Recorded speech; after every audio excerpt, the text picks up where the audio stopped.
ተፈቷል ብለው ወንጋራና ወልጋዳ መትረየስና አሮጌ ክላሽ አሳይተውን በኢትዮጵያ ቴሌቪዥን ተፈቷል።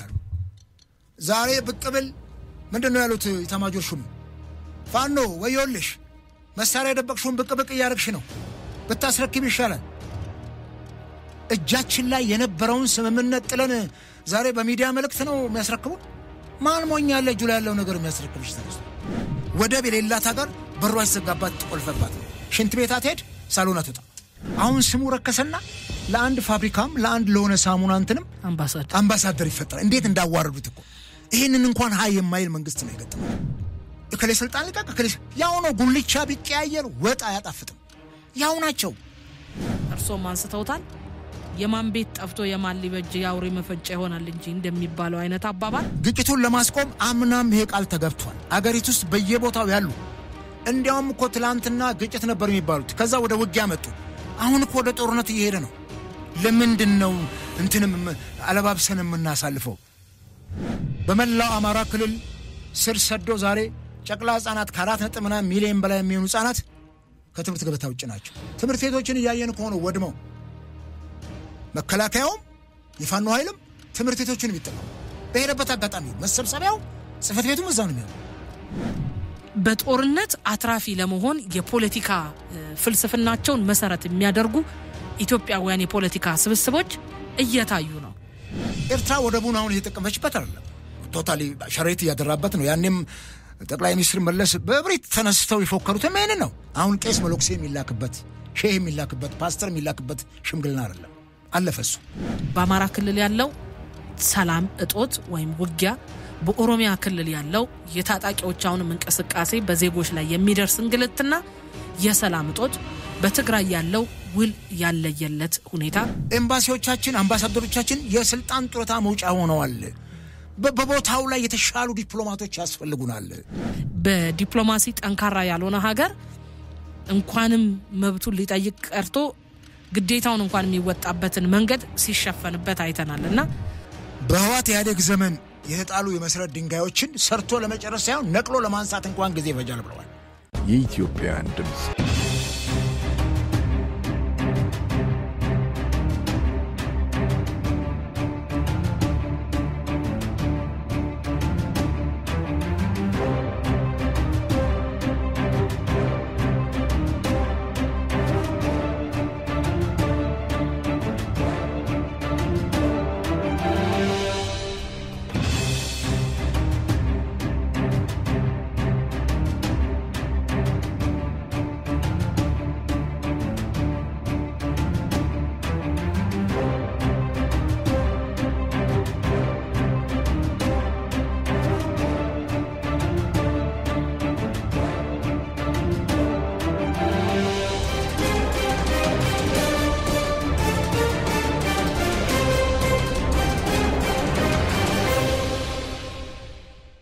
ሰላም ለእናንተ ይሁን ውድ ቤተሰቦቻችን። ከአሃዱ ሬዲዮ አሃዱ መድረክ ፕሮግራም ተጀምሯል። ሳምንታዊውን አሃዱ መድረክ ፕሮግራም እየተከታተላችሁ አብራችሁን ስለምትሆኑ ከልብ እያመሰገንን የዛሬውን በዚህ መልኩ እንግዲህ ስንጀምር ፕሮግራሙን እየመራው አብራችሁ ቆይታ ማደርገው ሊዲያ አበበነኝ። በቴክኒኩ ነጻነት ጊዳኔ አብራን ትኖራለች። በካሜራ ባለሙያ እንደዚሁ ደግሞ ለቱን በሚያስፈጽሙ አጠቃላይ ባልደረቦቼ ጋር በጋራ በመሆን አሃዱ መድረክን እየተከታተላችሁ ሚኖራችሁን አስተያየት በ7545 እንደዚሁ በፌስቡክ ገጻችን ላይ ደግሞ መልእክቶችን ልታስቀምጡልን እንደምትችሉ እጠይቃለሁ። ኢትዮጵያ እንግዲህ የ2018 መግቢያ አካባቢ ላይ አዳዲስና የተለያዩ ሁነቶችን ስታስተናግድ እንደዚሁ ደግሞ ብስራትን ስታሰማ ዛሬ ላይ ደርሰናል። የመስከረም የመጨረሻዎቹ ቀናት ላይ በጳጉሜ መጨረሻ ላይ ታላቁ የኢትዮጵያ ህዳሴ ግድብ ምርቃት ከተከናወነ በኋላ አዳዲስ ሁነቶችም ተከስተዋል። እንደዚሁም በእለቱም ጠቅላይ ሚኒስትር አብይ አህመድ በአንድ ወር ውስጥ ብቻ የተሰሩ ወይም ሊሰሩ የታሰቡ ተአምራት ተብሎ የተገለጸላቸውን ታላቁ የህዳሴ ግድብ ምርቃት መከናወን፣ የግዙፉ የኩርሙክ ወርቅ ፋብሪካ ፕሮጀክት መጀመር፣ የጎዲ አፋር ማዳበሪያ ፋብሪካ ግንባታ ማስጀመር፣ የኢትዮጵያ አየር መንገድ በቢሾፍቱ ከተማ አቅራቢያ ለሚያስገነባው ግዙፍ አውሮፕላን ማረፊያ የፋይናንስ አቅርቦት ስምምነት መፈረም፣ የኒውክሌር ማብላያ የፋይናንስና ግንባታ ስምምነት፣ የግዙፍ ቤቶች ግንባታ ግብአት ማምረቻ ስምምነት ይሄም ከቤላሩስ መንግስት ጋር በቅርቡ የተፈረመ ወይም የሚፈረም የተባለው ነው። ግዙፉ የእርሻ ትራክተር ፋብሪካ ግንባታ በተመሳሳይ ከቤላሩስ መንግስት ጋር በቅርቡ የሚፈጸም ይሆናል ተብሏል። የባቡር መስመር ዝርጋታ ጥናት ስምምነት ከጣሊያን ኩባንያ ጋር የነዳጅ ማጣሪያ ፕሮጀክት ማስጀመር፣ አንደኛ ዙር የጋዝ ምርት በማስመረቅ ሁለተኛ ዙር ግዙፍ የጋዝ ምርት ፕሮጀክት ማስጀመር ጠቅላይ ሚኒስትር አብይ አህመድ በቅርቡ ጉባ ላይ ሆነው ያሰሙትን ብስራት ተከትሎ የመጡ ሁነቶች ናቸው ተብሎ ነው የተዘገበው። እነዚህ እንዳሉ ሆነው ጎን ለጎን ደግሞ የመደመር መንግስት የሚለው መጽሐፋቸውም ተመርቋል። ለውጥና ፍጥነት ዋነኛ መሰረታችን ነው ብለው ጠቅላይ ሚኒስትሩ በመድረኩ ላይ እንደገለጹት ይህ የመደመር መንግስት የመንግስትን ቅርጽነት የሚበይንና አጠቃላይ የሶስቱ ተከታታይ መጽሐፍት ማሰሪያ ከዚህም ቀጥሎ ለሚመጡት ደግሞ መነሻ ነው ብለው ነው ሲገልጹት የነበረው። እንደሚታወቀው ኢትዮጵያ ታላቁ የህዳሴ ግድብን ለ14 ዓመታት ገንብታ ለምረቃ ካበቃች በኋላ የዲፕሎማሲ ትግሉም ደግሞ ቀላል አልነበረም። በቅርቡ በተደረገው የተባበሩት መንግስታት ጠቅላላ ጉባኤ ላይ ከግብጽም ከሌሎች አጋሮቿም ይህ ጥያቄ ሲነሳ ነበረ። በዛም መድረክ ላይ በኢትዮጵያ በኩል የተሰጠ ምላሽ እንዳለም ይታወቃል። እነዚህ በመስከረም ወር ብቻ የተከናወኑ አበይት ነገሮች ናቸው። እነዚህ በጎ ነገሮች ሀገራችን ለምታለማቸውና ለምታስባቸው እድገትና ልማት እጅጉን አበርክቷቸው የሰፋ መሆኑን እናምናለን። ተበራክተው ወይም ደግሞ ተበረታተው እንዲቀጥሉም ደግሞ እኛም እንመኛለን። ለዚህም ደግሞ እንደሚመለከተው አካል እገዛ ማድረግ የሁሉም ባለድርሻ አካል ነውና እዛ ላይም አበርክቷችን የሰፋ እንደሚሆን እምነት አለን። በተለይ ግን እነዚህ መልካም ነገሮች እንዳሉ ሁሉ ሀገራችን መልካም ያልሆኑ ደግሞ ነገሮችን ያስተናገደች ዛሬ ላይ ደርሳለች። ካለፉት አመታት የተሻገረው በአማራ ክልል ያለው ሰላም እጦት ወይም ውጊያ፣ በኦሮሚያ ክልል ያለው የታጣቂዎች አሁንም እንቅስቃሴ በዜጎች ላይ የሚደርስ እንግልትና የሰላም እጦት፣ በትግራይ ያለው ውል ያለየለት ሁኔታ፣ የስደት የተፈናቃዮች እንደዚሁ ደግሞ ታጥቀው ያሉ አካላት በዛም ያሉ የፖለቲካ ፉክክርና ሽኩቻዎች አለመብረድ አሁንም በኢትዮጵያ ውጥረት አለ ተብሎ እንዲገለጽ ወይም የሰላም እጦት አለ ተብሎ እንዲገለጽ አመላካች የሆኑ ነገሮች ናቸው። በዲፕሎማሲው ረገድም ደግሞ ስናይ በኤርትራም ይሁን በግብጽ በኩል አሁንም ያልተፈታው ከግብጽ ጋር በዚህ በታላቁ የህዳሴ ግድብ ከኤርትራ ጋር ደግሞ የቀይ ባህር ጥያቄዎች እየሰፉ መምጣትና የኤርትራ መንግስት ጋርም ኢትዮጵያ የገባችባቸው ምልልሶች እንደዚሁ የሚታወሱ ናቸው። ከቀናት በፊትም የኢትዮጵያ ውጭ ጉዳይ ሚኒስቴር ለመንግስታቱ ድርጅት ደብዳቤ መጻፉን በተለያየ መልኩ የሚወጡ መረጃዎች ሲያሳዩ ነበር። መንግስት እንግዲህ የኤርትራ መንግስትና ህዝባዊ ወያኔ ሓርነት ትግራይ ህወሓት ጽምዶ በሚል ጥምረት ኢትዮጵያ ላይ ጦርነት ለመክፈት እየሰሩ ነው ሲል መክሰሱ ይታወቃል። ይህንን አላልኩም የሚል ማስተባበያ ከውጭ ጉዳይ ሚኒስቴር መስሪያ ቤት በኩል ስላልወጣ እኛም ይህንን ነገር መጻፉ ታምኗል በሚል ይህንን ሐሳብ እዚህ ላይ አጋርተናል። ኢትዮጵያ እንግዲህ ታላቁ የህዳሴ ግድብን ካጠናቀቀች በኋላ ከግድብ ወደ ወደብ የሚሉ ድምጾች እየተሰሙ ነው። ይህ እስከምን ድረስ እንደሚያስኬደን በእርግጥም ኢትዮጵያ ወደብ ይገባታል፣ ግን በምን መልኩ የሚለውን እናነሳለን። በዛሬ ውይይታችን እንግዳ አድርጌ ጋበዝኳቸው አቶ አበባ አካሉ ፖለቲከኛ ናቸው። በአዲሱ ዓመት ለመጀመሪያ ጊዜ ተገናኝተናልና እነዚህን ጉዳዮች እናነሳለን። የፊታችን ወይም ደግሞ ያለፈው ሰኞ የምክር ቤት መክፈቻ ስነ ስርዓት የመንግስት አቅጣጫም ተደምጧል። የምክር ቤቱ ቀጣይ ቆይታ እንግዲህ ይሄ ዓመት የምክር ቤቱ የመጨረሻ ዘመን ነውና ምን ሰርቶ ታሪክ ጽፎ ማለፍ አለበት የሚለውን እናነሳለን። ውይይታችን አዲሱ የምክር ቤት የሥራ ዘመንና የመንግስት አቅጣጫ፣ የቀይ ባህር ፖለቲካና እየገፋ የመጣው የወደብ ፍላጎት መፍቻ መንገድ፣ መቆሚያ ያጣው የአማራ ክልልና በኦሮሚያ ያለው የሰላም እጦት፣ እንደዚሁ ጣልቃ ገብ ኃይሎች ሚናቸው በተለይ በውጭ ሀገራት ያለው የፖለቲካ ስብስብ እንዴት ያለ ነው፣ መጪው ምርጫና አስቻይ ሁኔታዎች በሚሉት ላይ እናተኩራለን። አቶ አበባ አካሉ ጥሬን አክብረው ስቱዲዮ ስለተገኙ ከልብ አመሰግናለሁ። አመሰግናለሁ እኔም ስለጋበዛችሁ።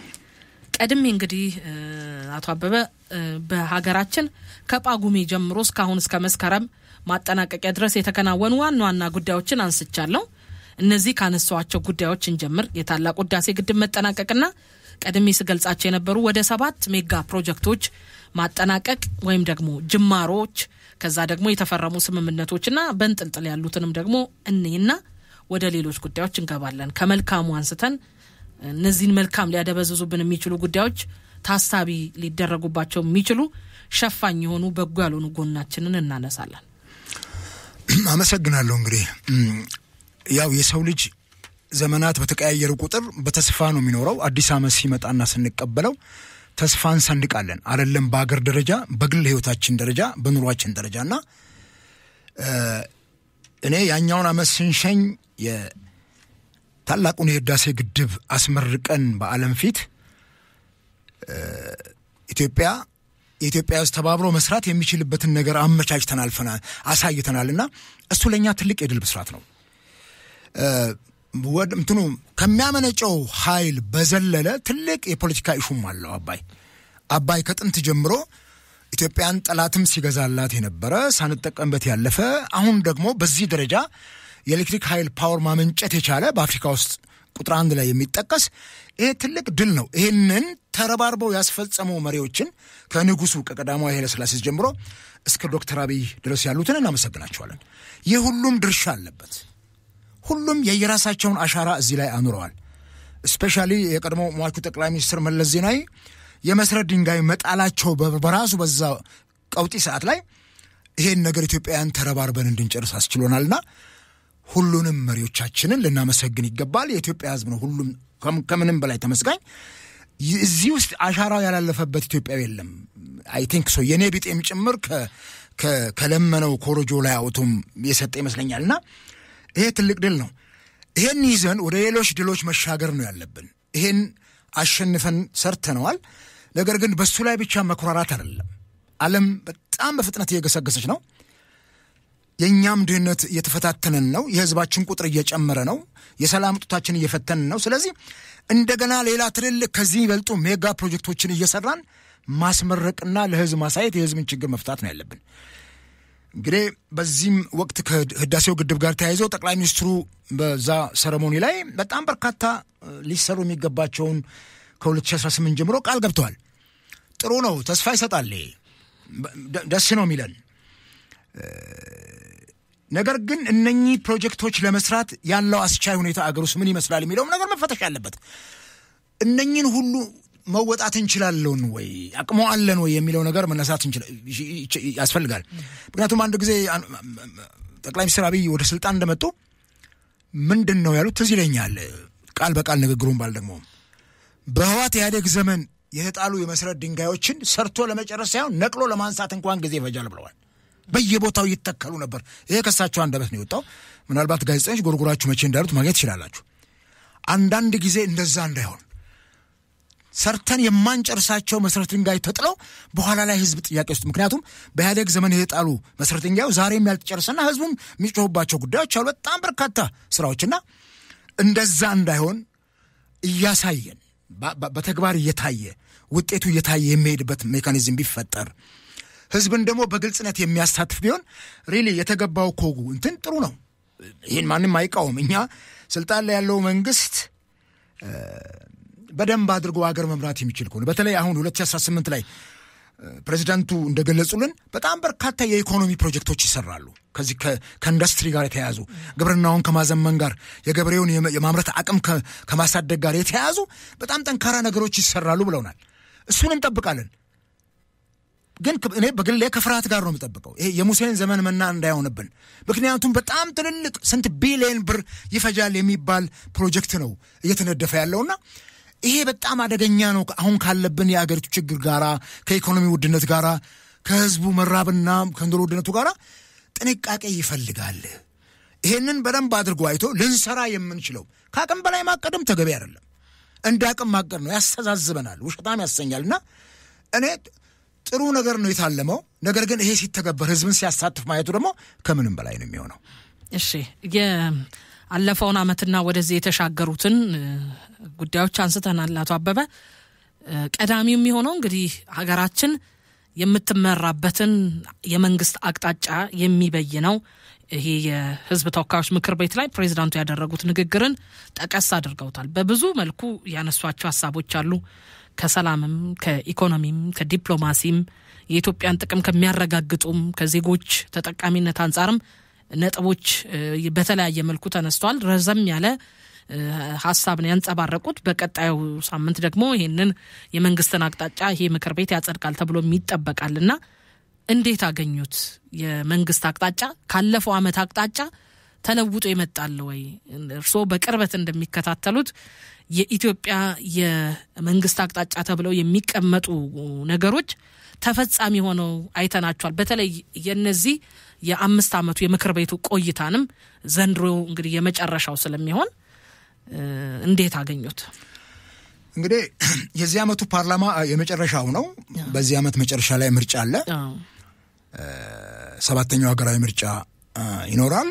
እንግዲህ ካለሳቸውም እዚህ ላይ ገልጸውታል። ብዙ ጊዜ የመንግስት አቅጣጫ መስከረም ላይ ሲመጣ ፓርላማው ሰረሞኒያል ሆኖ ፕሬዝዳንቱ ያቀርባሉ። ይሄ ማለት እንግዲህ ያው አገር የገዛ ያለው ብልጽግናም ጭምር የዚህ ዋነኛው አካል ነውና ፕሬዝዳንቱን በግላቸው እንትን የሚሉት አይደለም። ነገር ግን አገር እንደሚመራ አካል ይሄ አቅጣጫ ነው ብሎ አስቀምጧል። እኔ 14 ነጥቦችን አይቻለሁ። በዚህ ግብርናው ዘርፍ ላይ ያቀርቡትን ብናይ ከ2016 የምርት ዘመን 2017 ምን ያክል ጠንካራ ነበረ ልክ በሪፖርት መልክ ነው። አሁን የሚቀጥለውን አቅጣጫ የሚጠቁም ሳይሆን ባለፈው ያሳልፍንበትን ነው የሚነግረን። እሱን ደግሞ ከሚዲያም እየሰማነው ነው። ጥሩ ነው ጨመቅ አድርገው ማቅረባቸው። ለግንዛቤም እነኚህ መሪዎቻችን የሚናገሩትን ነገር ይተገብራሉ ወይ ለሚቀጥለው የሚለውን ለመገምገም ያመቸናል። ከውጭ ንግድም አንጻር ከባለፈው አመት በተሻለ መልኩ ወደ 8.3 ቢሊዮን ዶላር እስከዛሬ ኢትዮጵያ ታይቶ የማይታወቅም ብለው አቅርበዋል። ወይ እንግዲህ እሱንም ፈትሸን ስናየው ወይም ማህበረሰቡ የተነገረው ማህበረሰብ መፈተሽ የሚችል እናንተም ጋዜጠኞች ይሄን ፈትሻችሁ ማሳየት ብትችሉ ጥሩ ነው የሚሆነው። ምክንያቱም ይሄን ያክል ገቢ ካለ ምንድነው የአገሪቱ ችግር አሁን ያለው የሚለውን ነገር ማየት ይቻላል። ሌላው አንኳር ያነሷቸው ነገሮች የውጭ ግንኙነታችን ማዕከልና መሰረታዊ ማጠንጠኛው የዜጎች ክብርና ብሔራዊ ጥቅማችን ነው የሚል ነው። እሱ ምናልባት በኋላ የምታንሹ ከሆነ ልንመለስበት እንችላለን።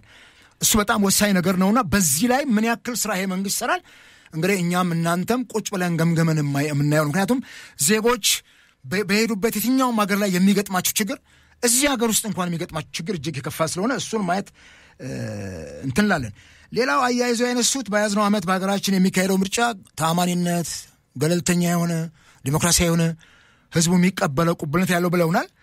እሱም እንግዲህ ደርሷል። በኋላ አትለሽ እሱም ላይ ፕሮግራምና እናነሳዋለን። እዛ ላይ መንግስት በ2018 9% ጠቅላላ የሀገር ውስጥ ምርት እድገት ለማስመዝገብ ይሰራል። ይሄን እንጠብቃለን። በገለልተኛ አካልም የሚጣራ መሆን አለበት። መንግስት ዝም ብሎ በዚህ ደረጃ ላይ ይሄን ያክል ዲጂት አስመዝገበናል የሚል ሳይሆን ሌሎች ሳይንቲፊክ በሆነ መልኩ ዓለም አቀፍ ተቋማት ጭምር አበዳሪዎችና ለጋሾች ጭምር የሚፈትሹት መሆን አለበት። የኢትዮጵያም የኢኮኖሚክስ ባለሙያዎች ይሄን የሚፈትሹ መሆን አለበት። ዝም ብሎ መንግስት ስላለም ብቻ ጆሮአችንን ሰተን አንቀበለውምና ቡልቻ ደንበቅሳ ጠቅላይ ሚኒስትር መለስን የ11 ዲጂት በሚለው እንትን አንስተው እየሳቀን እንትን ያለው መልሳቸው ትዝ ይለን ነበር ጥያቄያቸው። ስለዚህ ሌላው በጣም ትልቁና በደንብ ልናነሳበት የሚገባው ነገር ቃል በቃል ከተናገሩት ነገር በየቦታው የሚታዩ ግጭቶችን በኃይል ማረቅና ማስተካከል የሚቻል ቢሆንም ዘላቂ ሰላም የሚረጋገጠው ግን በሰላማዊ መንገድ ብቻ እንደሆነ መንግስት ጽኑ እምነት አለው ይላል። ምናልባት እዛ ላይ በኋላ መዘሽ የምታነሺው ጥያቄ ካለ በደንብ እናወራበታለን። ይሄ በሰላም ይሄ ግጭቱን ለማስቆም አምናም ይሄ ቃል ተገብቷል። አገሪቱ ውስጥ በየቦታው ያሉ እንዲያውም እኮ ትላንትና ግጭት ነበር የሚባሉት ከዛ ወደ ውጊያ መጡ። አሁን እኮ ወደ ጦርነት እየሄደ ነው። ለምንድን ነው እንትንም አለባብሰን የምናሳልፈው? በጣም በከባድ መሳሪያ ጭምር በአየርና በምድር የሚደረገው ውጊያ ጦርነት ወደ ጦርነት እኮ ተቀይሯል ኦልሞስት። ስለዚህ ይሄንን ግምት ውስጥ ማስገባት አምናም ይሄ ተብሏል። የኢትዮጵያ ሕዝብ እፎይ ይላል በ2018 ብለን ነበር። የበለጠ ስር እየሰደደ ታጣቂው ኃይልም በጣም ጉልበቱን እያፈረጠመ እየመጣ እንደሆነ እያየን ነውና እዚህ ላይ ትላንትና ይሄን ቃል ገብተው ያልተገበረ ነገር ዘንድሮም ቃል ብቻ አይሆንም ወይ? ቃል ደግሞ የእምነት ዕዳ ነው። የተገባው ቃል ተተግብሮ ማየት አለብንና ይሄን በኋላ እናገኘዋለን። ሌላው ትልቁ እንትን የባህር በር የማግኘት ጉዳይ አስተማማኝ ደረጃ ላይ ደርሷል አሉ። የባህር በር የማግኘት ጉዳይ የእያንዳንዳችን ኢትዮጵያውያን ጥያቄ ነው። በባህር በር ጉዳይ ህወሓት አደብም ወደብም ስታሳጣን በርካታ ኢትዮጵያውያን በመላው ዓለምም ጮኸዋል። ለዓለም አቀፉን ፍርድ ቤት ፔቲሽን ተፈራርመው ወስደዋል። እዚህም ተጮኋል። ወደብ ሸቀጥ ነው እያሉ ነው ያለፈው መሪዎቻችን አጣጥለውት። ዛሬ የህዝብ ቁጥራችን እየጨመረ ሲመጣ ወደብ ጉሮሯችንን አነቀው። ዛሬ የኢትዮጵያ ትልቁ የግጭት ችግር የድህነት ችግር ወደባችን ነው። ወደብ የሌላት ሀገር በሯ ይዘጋባት ተቆልፈባት ነው። ሽንት ቤት አትሄድ፣ ሳሎን አትወጣ።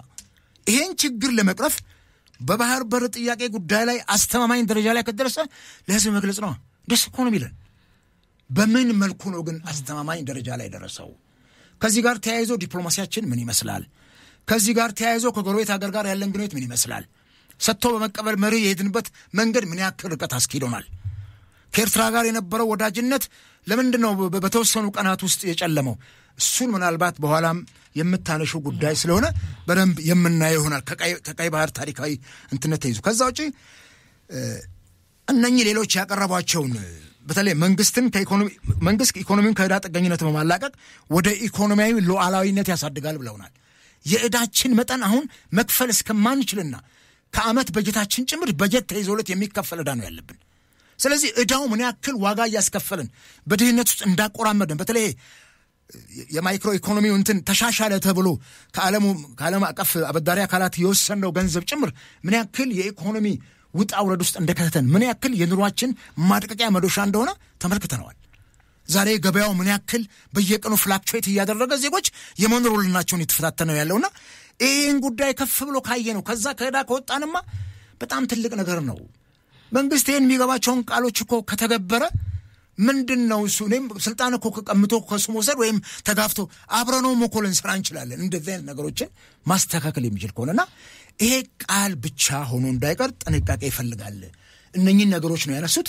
የባለፈውን ዓመት ሪፖርት ዳሰዋል፣ ውጤቱንም አሳይተውናል። የሚቀጥለው ደግሞ የሚሰሩ እዚህ ውስጥ በጣም በርካታ ነገሮች ናቸው ያሉት። እንግዲህ አሁን ያነሳናቸው ሀሳቦች ውስጥ በጣም በዝርዝር የሚገለጹ ሀሳቦች አሉና እነሱን እንግዲህ መንግስት የት ድረስ ወስዶ እንደሚተገብራቸው አንድ ዓመት ነው። ከአንድ ዓመትም እንግዲህ የሐምሌ በጀት ከሐምሌ ጀምሮ ነው። ሐምሌ ነሐሴ ኦልሞስት 3ኛ ወር ነው፣ 9 ወር ነው የቀረን። በዚህ ውስጥ ምን ያክል ነገሮች ይተገበራሉ የሚለው ነገር ይህን እንግዲህ የምናየው ነው በጋራ። እግዚአብሔር ዕድሜ ይስጠንና እንግዲህ የምክር ቤቱን መክፈቻና የመንግስት ያለፈው ዓመትና ቀጣይ ጊዜ ደግሞ አተኩርበታለሁ ሰራበታለሁ ያላቸው ነጥቦች አይተናል። እነዚህ ነገሮች ተፈጻሚነታቸው ከሁሉም በላይ ደግሞ ለዜጎች እንደዚሁ ለቀጣይ ምርጫ እንደ አንድ የመሪ ድርጅትም ደግሞ ለመንግስትም አስፈላጊ ጉዳዮች ናቸው። እዛ ላይ የሚሰሩት ስራዎች ከሩብ ዓመቱ ወይም ደግሞ ከግማሽ ዓመቱ በኋላ ደግሞ ተመልሰን እናያቸዋለን። በዋናነት ግን ገነው የመጡትና ካለፈው ዓመት ብቻ ሳይሆን ከ2016 ወይ ከ2018 መጨረሻ 15 መጨረሻ ጀምሮ እየተደመጡ እየለሰለሱ አሁን ግን አፍጥጠው የመጡት ይሄ የቀይ ባህርና የወደብ ጉዳይ በኢትዮጵያ አሁንም ጥያቄው ወይም ደግሞ ፍላጎቱ የሚመለስበት መንገድ የትኛው ነው ለሚለው ነገር ምላሽ የሰጠ አይደለም። ከዚህ በፊት ጠቅላይ ሚኒስትር አብይ አህመድ በተገኙበት እኛንም ጠርተው ባወያዩበት ወቅት የወደብ ጥያቄያችንን ለመመለስና ፍላጎታችንን ለማሳካት ከጦርነት ውጭ ያለውን መንገድ ሁሉ እንከተላለን፣ ስለ ወደብ መነጋገር እንደ ታቡ ወይም ደግሞ አይ በፍጹም ይሄ ነገር መነሳት የለበትም ተብሎ መታሰብ የለበትም፣ እንወያይበት እንነጋገርበት፣ ግን የምናገኝበት መንገድ ደግሞ ሰላምና ሰላም ነው መሆን የሚገባው ብለው ነበር። ይሄ በብዙ መልኩ የተደመጠ ነው። አሁን ግን ደግሞ ሌሎች አካላት በዚህ ወገን ደግሞ ያሉት አይ ወደባችንን በኃይል ነው ማስመለስ የሚገባን የሚሉም ጥያቄዎች ተነስተዋልና እየገነኑ የመጡት የቀይ ባህር የፖለቲካ መንገድና የወደብ ጥያቄያችን እንዴት አገኙት?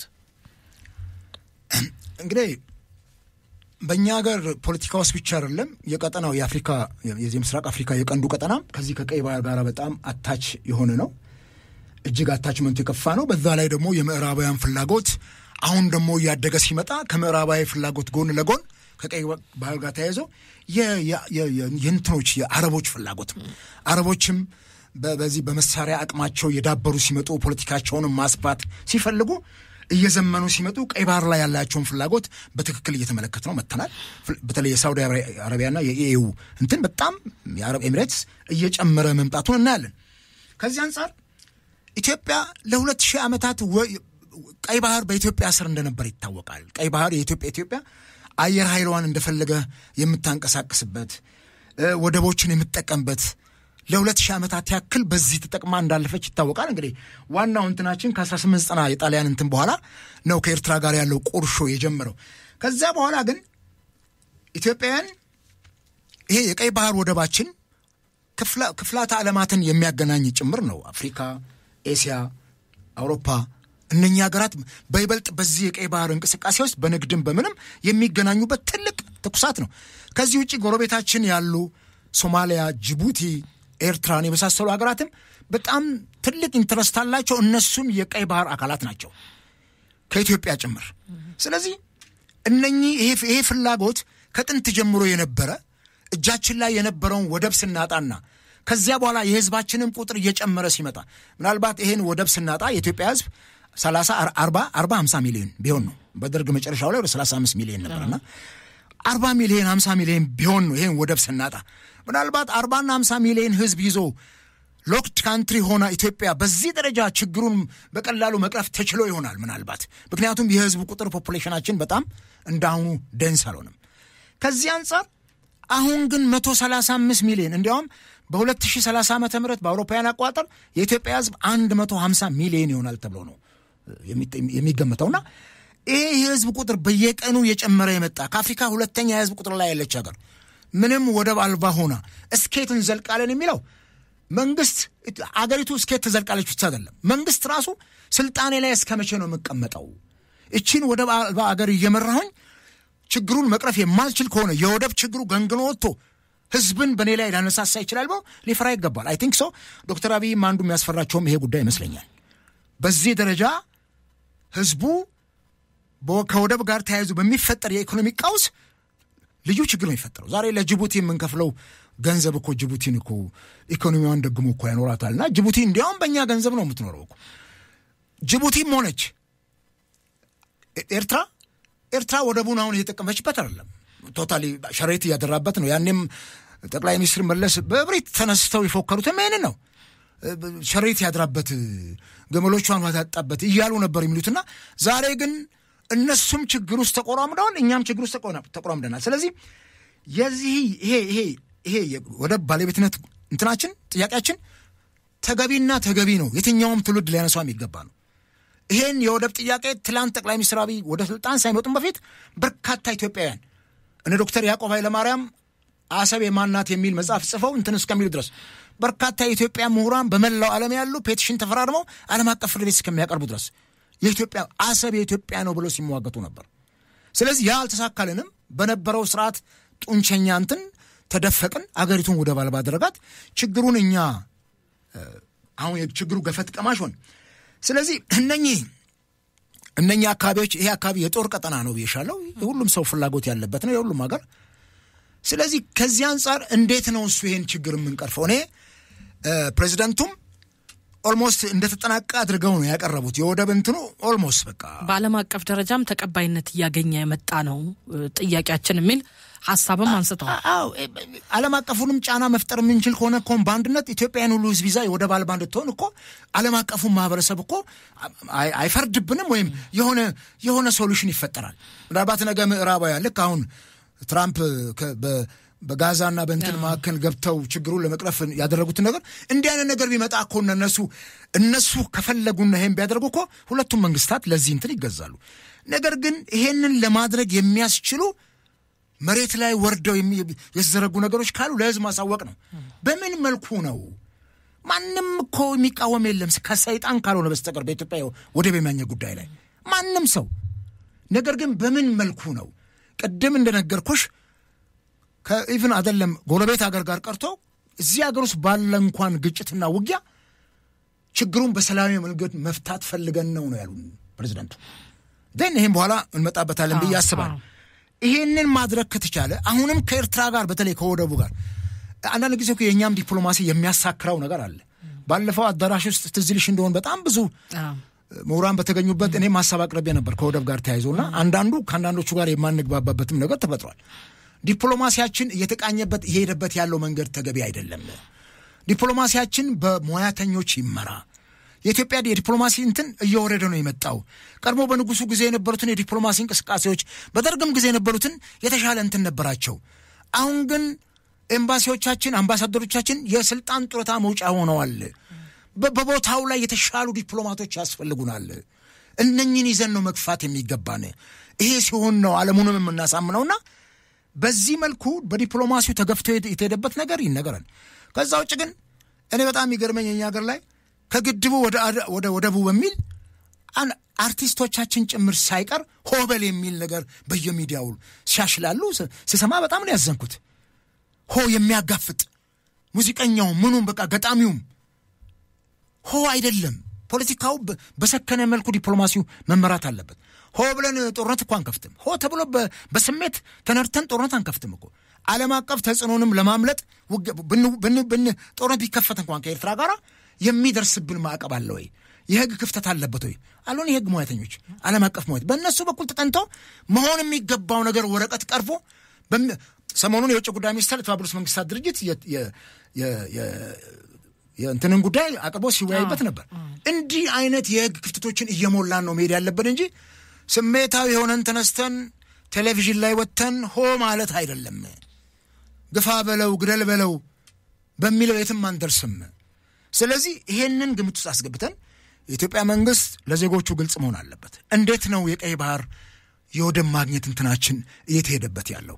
ባለፈው ታውቂያለሽ እዛም ላይ አንስቼዋለሁ።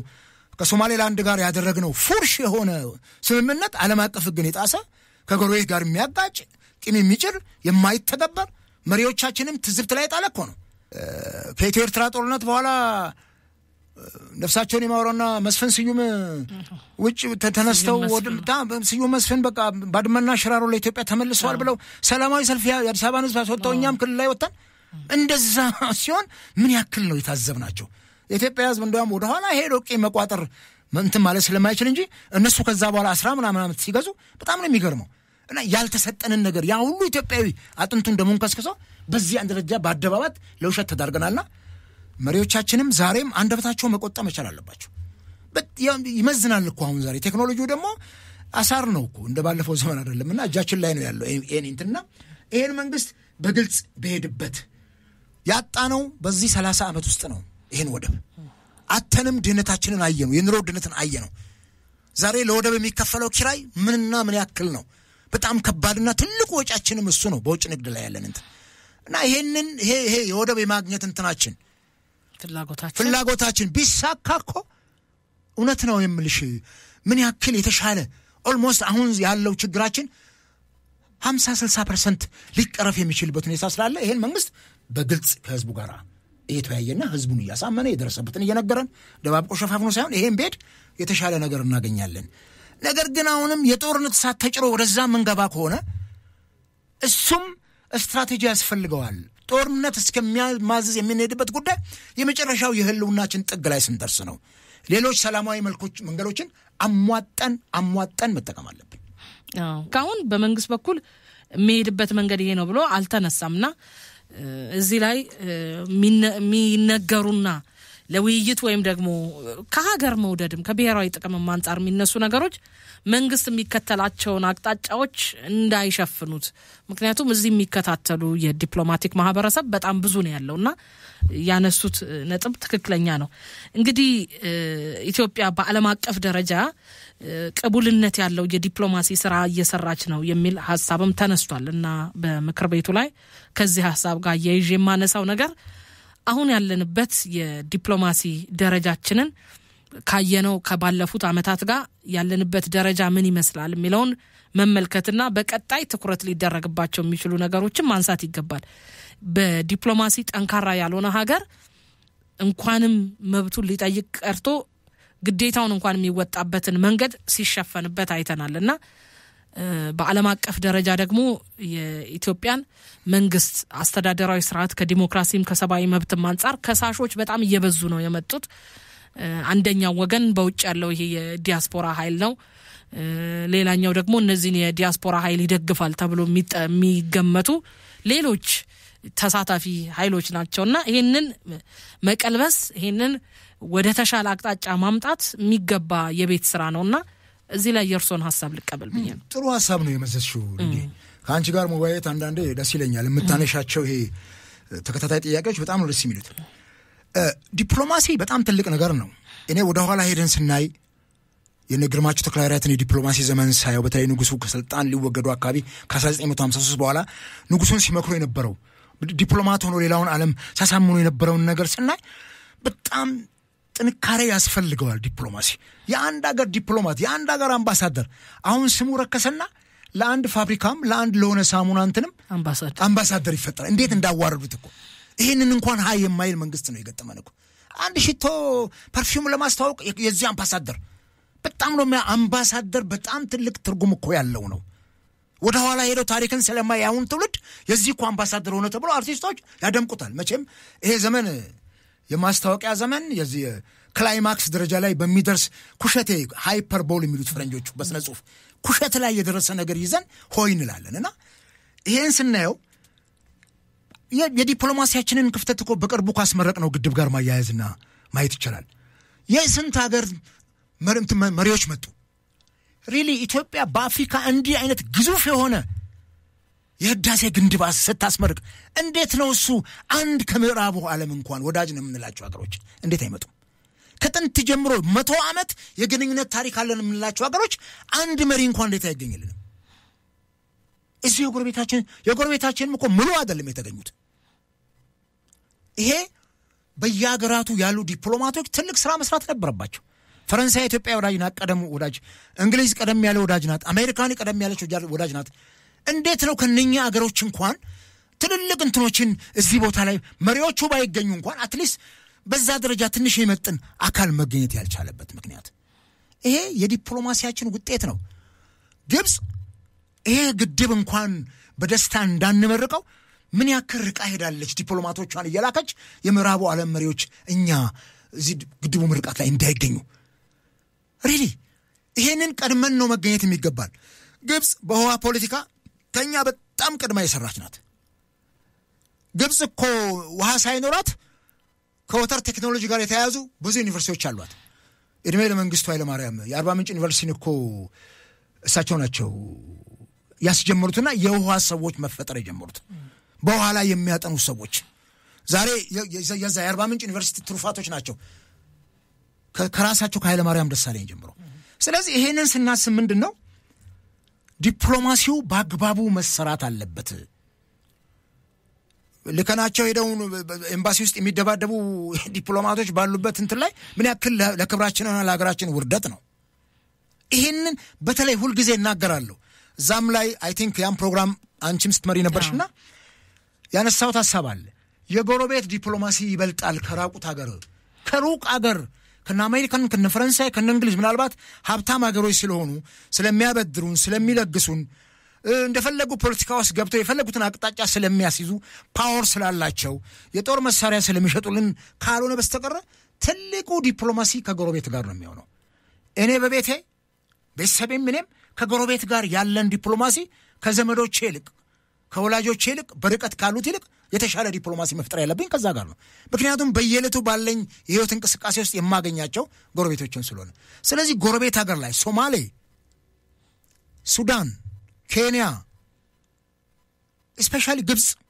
የሚሄዱ ዲፕሎማቶቻችን ሚዛን የሚደፉ ባለከባድ ሚዛን ዲፕሎማቶች መሆን አለባቸው እዚህ ጎረቤት ሀገር ላይ ዝም ብለን በቃ ይሄ ችግር ብናት አጠገባችን ናት ብለን ለቦታው የማይመጥንን ሰው መመደብ ማለት ምን ያክል አስቸጋሪ ነው እዚህ ቅርብ እዚህ አሁን የቀይ ባህር ፖለቲካ ውጪዎቹም ገብተው እንዳንጨባ እንዳይሉት እኛ ግዚ በቅርበት ያለን በደንብ መሪዎቹ ሁሉ የሚገናኙበት መቃኘት ያለበት በራቸውን ዘግተው የቀንዱ ሀገራት የራሳቸውን ዲፕሎማሲ አደርጅተው ወጥተው አፈርጥመው ክንዳቸውን ቀይ ባህርን ተጠቅመው ማድረግ የሚያስችላቸውን እንትን ማምቸት መቻል አለባቸው ይሄን ማድረግ የሚያስችል ዲፕሎማሲ መጀመሪያ ትኩረት ሊሰጠው የሚገባው ከጎረቤት ሀገር ነው ከዛ ነው እየራቅን የምንሄደውና ይሄ በጣም አስፈላጊ ሌላ ያልሽው ነገር ሌሎች ኃይሎች እጃቸው ገያበታል ምንም ጥርጥር የለውም ትናንትና ከህዋት ጀምሮ የነበረውን የደርግ አገዛዝ ስርዓት ለመጣል ከግብጽም ጋር ህዋት ሰልፋ ከሻዕቢያም ጋር ተሰልፈው ነው እዚህ ድረሱት ዛሬም ያለው የተቃዋሚ ቡድን ከሌላው ጋር ኃይል ጋር ይጋብ በቃ በርን ከፍታለና የዘሆኖቹ መጣላት የሚጎዳው ሳሩን ነው ይላሉ ህዝቡን የሚጎዳ በር ይከፍታሉ በር ይከፈታላ ውሻ በቀደደው ነው ጅብ የሚገባው ስለዚህ እኛ መጀመሪያ እዚህ ሀገር ላይ እንደዚህ አይነት ችግሮች እንዳይፈጠሩ በር መዝጋት ነው ስላለ እዛ ላይ እንደርስበታለን አሁን ከፋኖም ጋር ከምንም ጋር ያለ የቤታችንን ገበና ሳንሸፍን በራና ቀዳዳችንን ሳንሸፍን ሁሉን ነገር ክፍት አድርገነው ሌላ ነገር ማሰብ እጅግ በጣም ከባድ ነው የሚሆነው። በኋላ ስንደርስ እዛ ላይ ዲያስፖራውም እንደዚሁ አንዳንድ ጊዜ ዲያስፖራው ከስሜታዊ ስካር ሰከን ይበል። ዛሬ መጥተው ኢትዮጵያ ውስጥ ያለውን ችግር ቢያዩ የሚጨራረሰው ኢትዮጵያዊ ነው። እነሱ ምዕራቡ ዓለም ላይ ጥሩ ኑሮ የሚኖርበት አገር ላይ ነው ያሉት። እዚህ ግን ኢትዮጵያ ሕዝብ የዕለት ጉርሱ መሸፈን በማይችልበት የሙዚቃ ድምጽን የጥይት ድምጽን እንደ ሙዚቃ ድምጽ የሚሰማበት ዛሬ ትምህርት ቤቶች በከፍተኛ እንትን የወደሙበት ተማሪዎች ትምህርት ቤት የማይሉበት ዘመን ላይ ደርሰን ግፋ በለው ሆ በለው አያዋጣምና ሌሎችንም እንትን ዲያስፖራ መሞከር አለበት። ስለዚህ ትናንትና የመጡት መሪዎቻችን በሄዱበት መንገድ የዛሬዎቹም ሊመጡ ቢችሉ አይገርምንም እና ይሄንን ቆም ብሎ ማሰብ ነው። በኋላ አይ ቲንክ ታይትል ያለን ይመስለኛል እዛ ላይ በዘፈያ ያነሳዋለሁ። እንግዲህ እነዚህ የዲፕሎማሲም የቀይ ባህር የወደብም ተጠቃሚነት የቀይ ባህር የፖለቲካ ኢትዮጵያ አንከር ስቴት የምትባል መሪ ነበረች። እስካሁንም ያንን የመሪነት ሚናዋን የሚያሳጣ ተግባር ላይ ናት ብዬ እኔ በራሴ መደምደም ባልችልም አንዳንድ ነገሮቻችን ግን የቀድሞ የአንከር ስቴትነት ቦታችን ላይ ያለ ነው የሚል ጥያቄ እንዲነሳብን አድርጓል። ይሄም በሰሜኑ የነበረው ጦርነት ከዛ በኦሮሚያም ያለው የሰላም እጦት በአማራ ክልል አሁን ደግሞ በጣም እየተወሳሰበ የመጣው ነገር እሱን ተከትሎ የሚመጡ ይሄ ማህበራዊና ኢኮኖሚያዊ ውድመቶች የኛን ጠንካራ ሚናና በዲፕሎማሲው ረገድ የነበረንን ቅቡልነት እየሸረሸሩት የመጡ እንደሆነ ብዙሃን ይናገራሉ።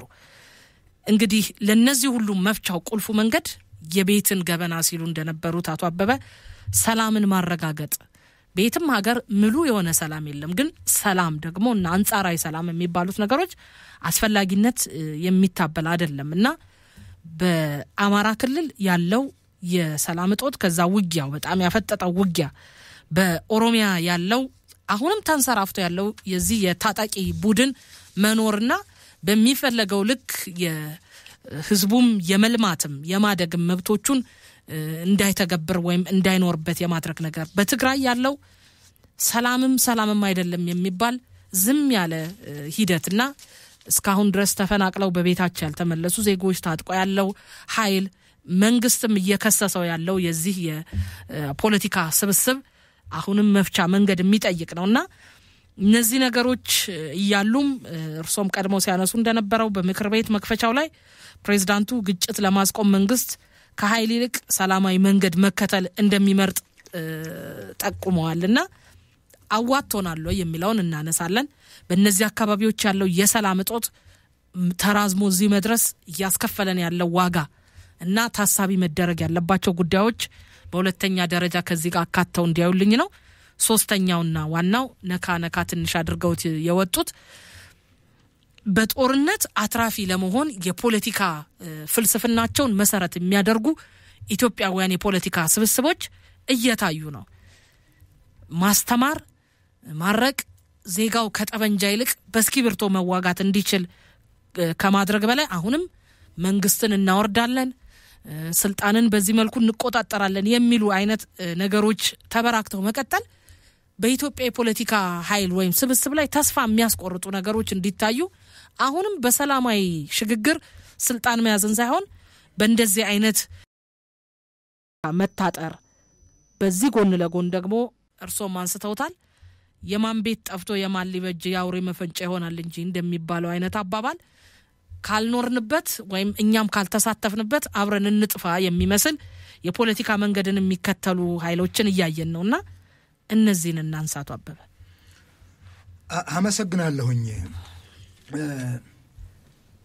እንግዲህ 7 ዓመት ሞላን ያው ከኢህአዴግ ወደ ብልጽግና ከተሻገርን ጠቅላይ ሚኒስትር አብይም ስልጣን ላይ ከወጡ እንግዲህ እሳቸው ስልጣን ላይ ከወጡበት ማግስት ጀምሮ እዚህ ቅርባችን ቡራዩ ጨምሮ የነበረው ግጭት አድማሱን እያሰፋ ዛሬ በየቦታው ኢትዮጵያ በየአመቱ ከግጭትና ከውጊያ ያረፈችበት ጊዜ የለም።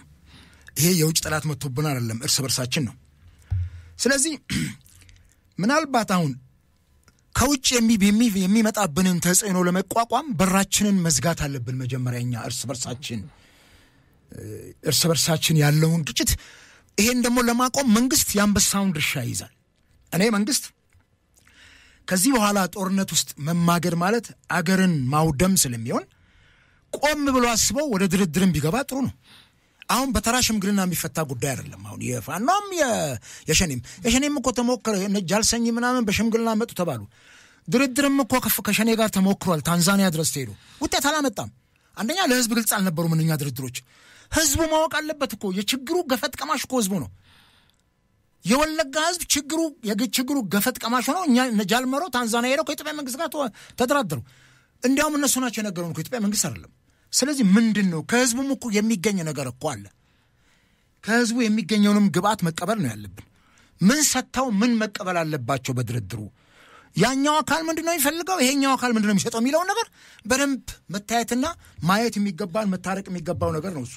ስለዚህ ይሄን ለማድረግ ይሄን በድርድር ፈተው የክፍተት በሮቻችን መዘጋት አለባቸው። በዚህ መልኩ ነው ጠላቶቻችን ድንበር ተሻግረው ባህር አቋርጠው ሉዓላዊነታችንን ደፍረው ሊመጡና ሊገቡ የሚችሉት። ይሄን ደግሞ ራሱ መንግስትም አስደፍሮ አይተናል። በሰሜኑ ጦርነት ጊዜ እኮ ኤርትራ ተጋብዛን የገባች ጦርነቱን ዛሬ ኤርትራና ህዋት አብረው ተጃምለውብኛል፣ አብረው ግንባር ፈጥረዋል የሚባለው ነገር ትላንት ግንባር ፈጥረሃል አንተም ፌዴራል መንግስት። ይሄ የፖለቲካው መሳከር የፈጠረብን ችግር ነው። በጣም ብዙ የፕሮፓጋንዳና የማሳመን ስራ መሰራት መቻል አለበት። ትላንት ጠላት የሆነ በፖለቲካ ዓለም ላይ ዛሬ ወዳጅ ይሆናል። ቋሚ ወዳጅና ቋሚ ጠላት የለም። አብሮች ተሰልፈው መጨረሻ ድረስ አብሮች የሚሄድ የለም። ሁሉም ከራሱ አገር ጥቅም፣ ከራሱ ህዝብ ጥቅም፣ ከራሱ ያገዛዝ ምሪት ጥቅም አንጻር ነው የሚመለከተውና ይሄን በር መዝጋት ያለበት መንግስት አሁን ወደ ድርድር ገብቶ ልብ አድርጊ 6 ዓመት ሞላው ከሸኔ ጋር ከፋኖ ጋር የነበረውንትን 2 ዓመት ሞላው። ስም መጥቀስ አልፈልግም። አንድ ጉምቱ ፖለቲከኛ ከፋኖ ጋር ያለው ውጊያ ሲጀመር 6 ቀን አይፈጅም ነበር ያሉኝ። ቃል በቃል ለማለቅ ነው ለመጨረስ ጦርነቱ ለመጨረስ 6 ቀን አይፈጅም። የዛን ጊዜ የ6 ቀን ጦርነት አስታውሰኝ የእስራኤልን። ዛሬ ይሁንና 2ኛ ዓመቱን ያዘ። 2ኛ ዓመቱን ሲይዝ ደግሞ ችግሩ እኮ የቀነሰ መጥቶ አይደለም የያዘው። ችግሩ እየገዘፈ መጥቶ፣ ችግሩ አድማሱን እያሰፋ መጥቶ፣ ችግሩ የህዝቡን ጫንቃ ያጎበጠ መጥቶ 2ኛ ዓመት ዘን እሱም 6ኛ ዓመት እስኪሞላው ይጠበቃል። ይሄ በጣም አደገኛ ነው። ስለዚህ ምን ማድረግ ነው?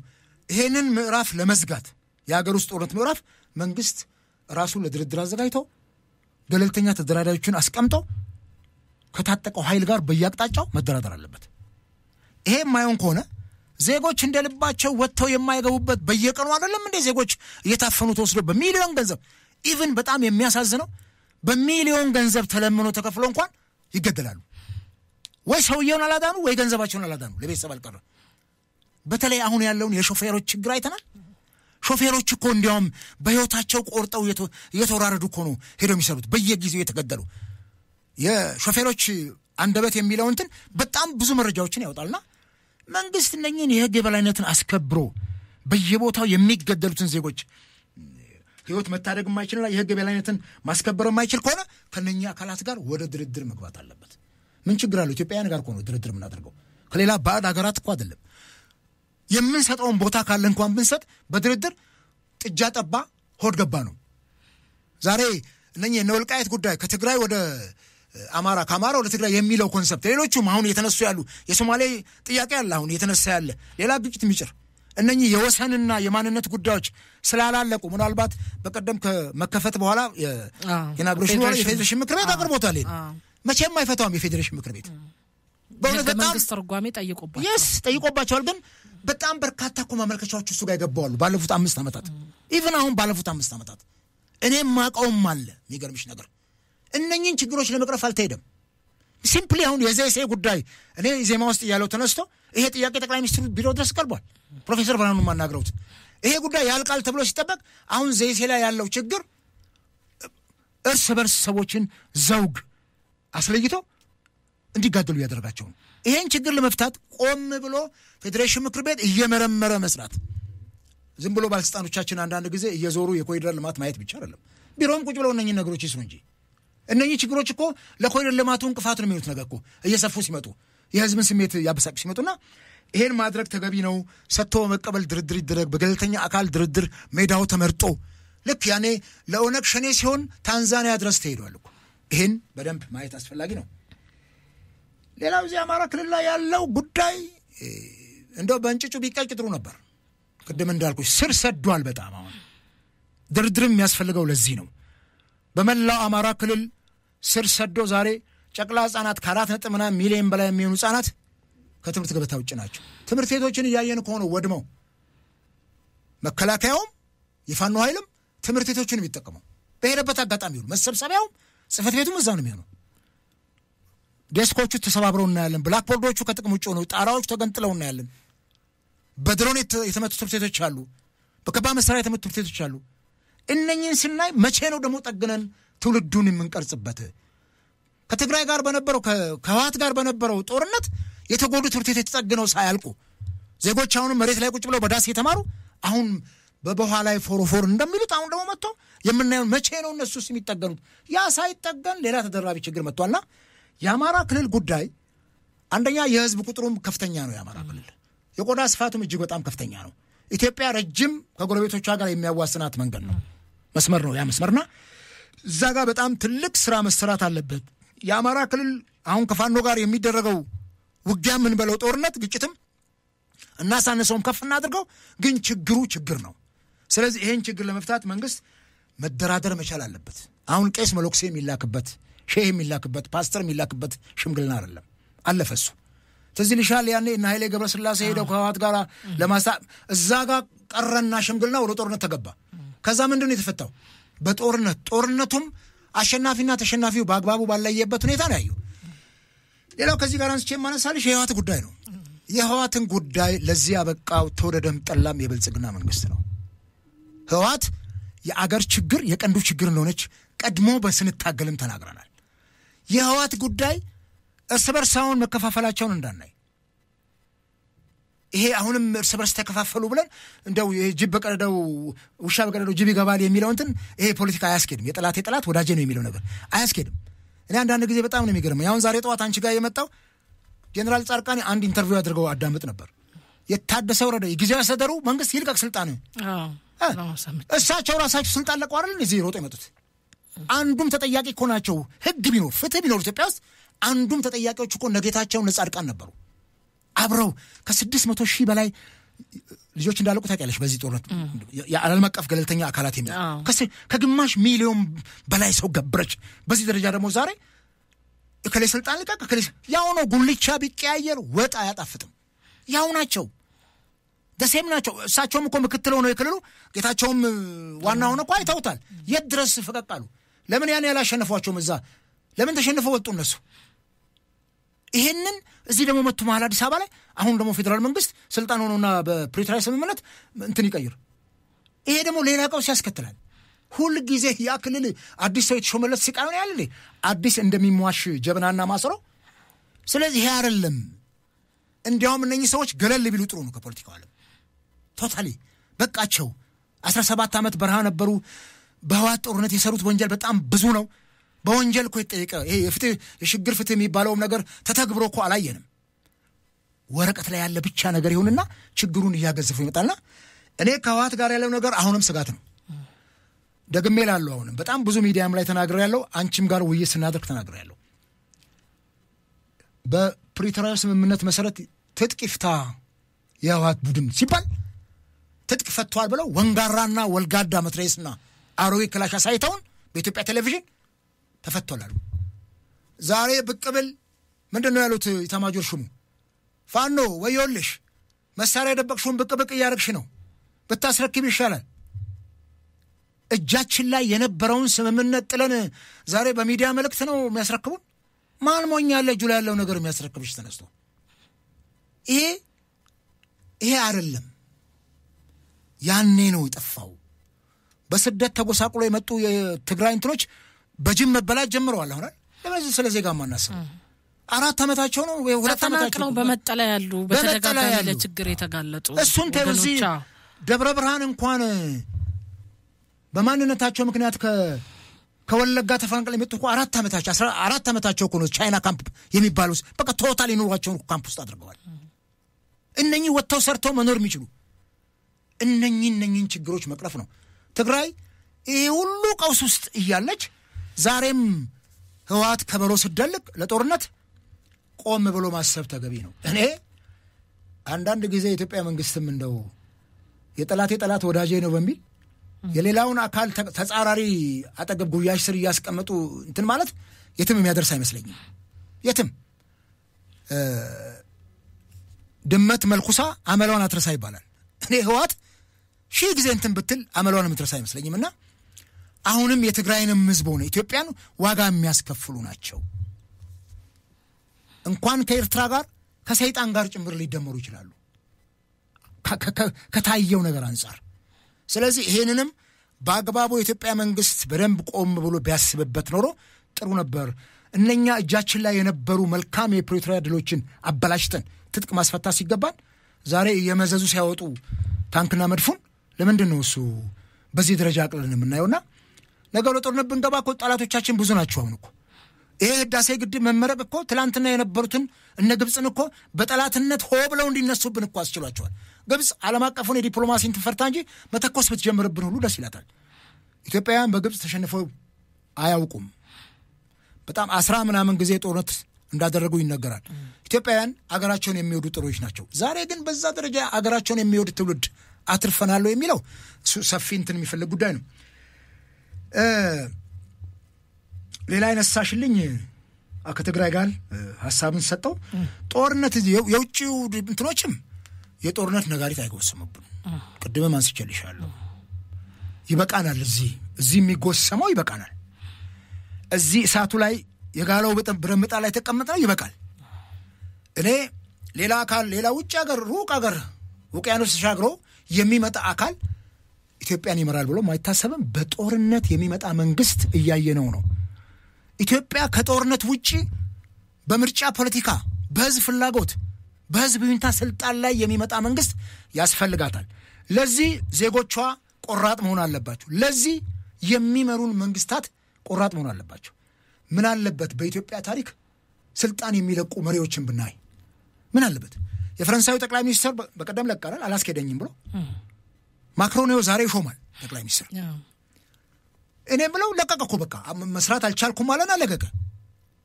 እንደው እግዚአብሔር እኮ እነሱን ቆዳቸውን ብቻ አይደለም ልባቸውንም ነጭ ያደረገው ይመስለኛል።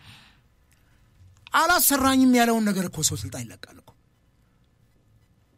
እነመለስ ክፉ ሆነው እንጂ 97 ላይ ስልጣናቸውን ለቀው ወያዩት ኖሮ በሚቀጥለው 5 ዓመት እኮ ቅንጅት ካልመራ ህዝቡ መልሶ እኮ እነሱ ሊመርጣቸው ይችላል ነበር። ምን አለበት አገር በፈረቃ ቢመራ አገር በፍቅር ቢመራ። ግን ለዚህ ሁሉ ችግር የዘውግ ፖለቲካችን ገንግኖ መውጣት፣ ሁልጊዜ ወያኔን የምንረግማት መለስን የምናሳጣው በየአደባባዩ ከማንወጣበት መቀመቅ ውስጥ ከቶን ሄደው የዘር ፖለቲካን አምብሮብን ለ100 ዓመት አሳይመንት ለ200 አይደለም ትውልዱ ካለ 500 ዓመት ሊቀጥል ይችላል። ይሄ ችግር ነውና ይሄ ጦርነት እልባት ማግኘት አለበት። ችግሮቻችን ውጭ ያላችሁም ሰዎች ኑና ከፈለጋችሁ እንታገል። በእርግጥ ባለፈው እንግዲህ ተከልክዬ ነው ብሏል ልደቱ። ሪሊ ኢትዮጵያ መንግስት ከከለከለው ፈሪ ነው ኢትዮጵያ መንግስት። እውነት ነው የምልሽ። መጥቶ እስቲ ሞክረው እዚህ ከኛ ጋር ይታገላ። ሰላማዊ ትግል ነው የሚያስፈልገው። ወተን አይደለም እዛማ እኮ ምንም የለም ባዶ ሜዳ ነው።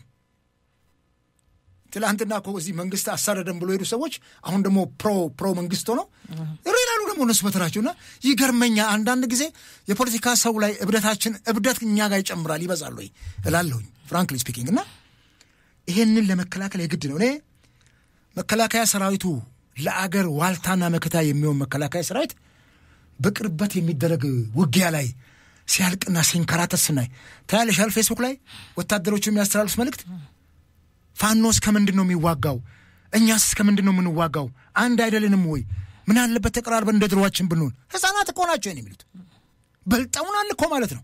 በልጠውናል። ግፋ በለው ከሚለው እነሱ ያልተማሩት እዛ ሄዶ ግንባር ከጎናቸው ወንድሞቻቸው ሲወድቁ እያዩ አስከሬን እየተራመዱ እየቀበሩ በልጠውናል እኮ። ጦር ሜዳ ስለሌለን ነው እኮ ህይወት የማያሳሳን። ገባሽ? የተሻለ ኑሮ እየኖርን ስለሆነ የጦር ሜዳ ውሎ አይታየንም። አልተዋጋንማ ተዋክተን ያየ ሰው ነው እኮ የሚመሰክረውና ይሄን ግምት ውስጥ ማስገባት ኢትዮጵያ ከዚህ የጦርነት አዙሪት ከዚህ ቪሸስ ሰርክል እስካልወጣን ድረስ መንግስትም ይሄ የሚነግረንን መስከረም ላይ የሚሰራውን ስራ በአግባቡ መስራት አይችልም። ሁለተኛ መሰረተ ልማቶች ይወድማሉ።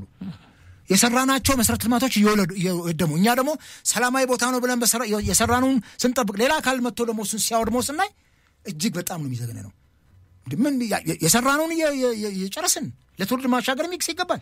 ቢሊየንስ ዶላር ያወጣንበትን እንዲህ አይነት ምሪት አለ እንዴ? ስለዚህ ከጦርነት የምንወጣበት መንገድ በአግባቡ መንግስት ነው መጀመሪያ ወደ ድርድር ለመግባት ፈቃደኛ ሆነ የሚገባው። አንድ ነገር ብዬ ልቋጨኝ ድረስ ተዝልሽ እንደሆነ አገራዊ ምክክር ኮሚሽኑ አሁን በቅርብ ለምንድን ነው እሱ ከታጠቀ አካል ጋራ መጀመሪያ ማትጀምሩት?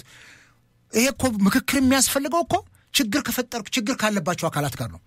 እዚህ ኖርማሊ ያለው ማህበረሰብ በሰላማዊ ትግል ምንንቀሳቀስ የፖለቲካ ሰዎች ምናምን እኛ ጋር እኮ አይደለም ከፍተኛው ችግር ያለው። እሱ ግራጁዋሊ ሁሉንም ማህበረሰብ ችግር ቂሙን ለመቅረፍ ያስኬዳል፣ ጥሩ ነው። ነገር ግን ነፍጥ አንግቦ እሳት የሚተፋ ሞት ከሚያውጅ ጥይት ጋራ እንትን የሚልን አካል መጀመሪያ እነሱን ማነጋገር ነው ሲባል የመንግስት አቅጣጫ እዛ ላይ የለም ነው ያሉት። ለምንድን ነው መንግስት ከታጠቁ አካላት ጋራ አቅጣጫ የማይሰጠው? እውቅና ያገኛሉ የሚል እንትን ካለ አሁንም እኮ ይታወቃሉ። ምንድን ነው የመንግስት ሚዲያ ስላልዘገበው ነው? የቲቪ ምናምን ስላልዘገበው ነው? ይታወቃል እኮ ችግሩ። ሁሉም እጅ ላይ እኮ ቴክኖሎጂው አለ። ዛሬ ዓለም ሁሉ እኮ በእያንዳንዱ አገር የሚደረገው ነገር ቴክኖሎጂ ያሳየዋልና ከምንም አንደብቀውም።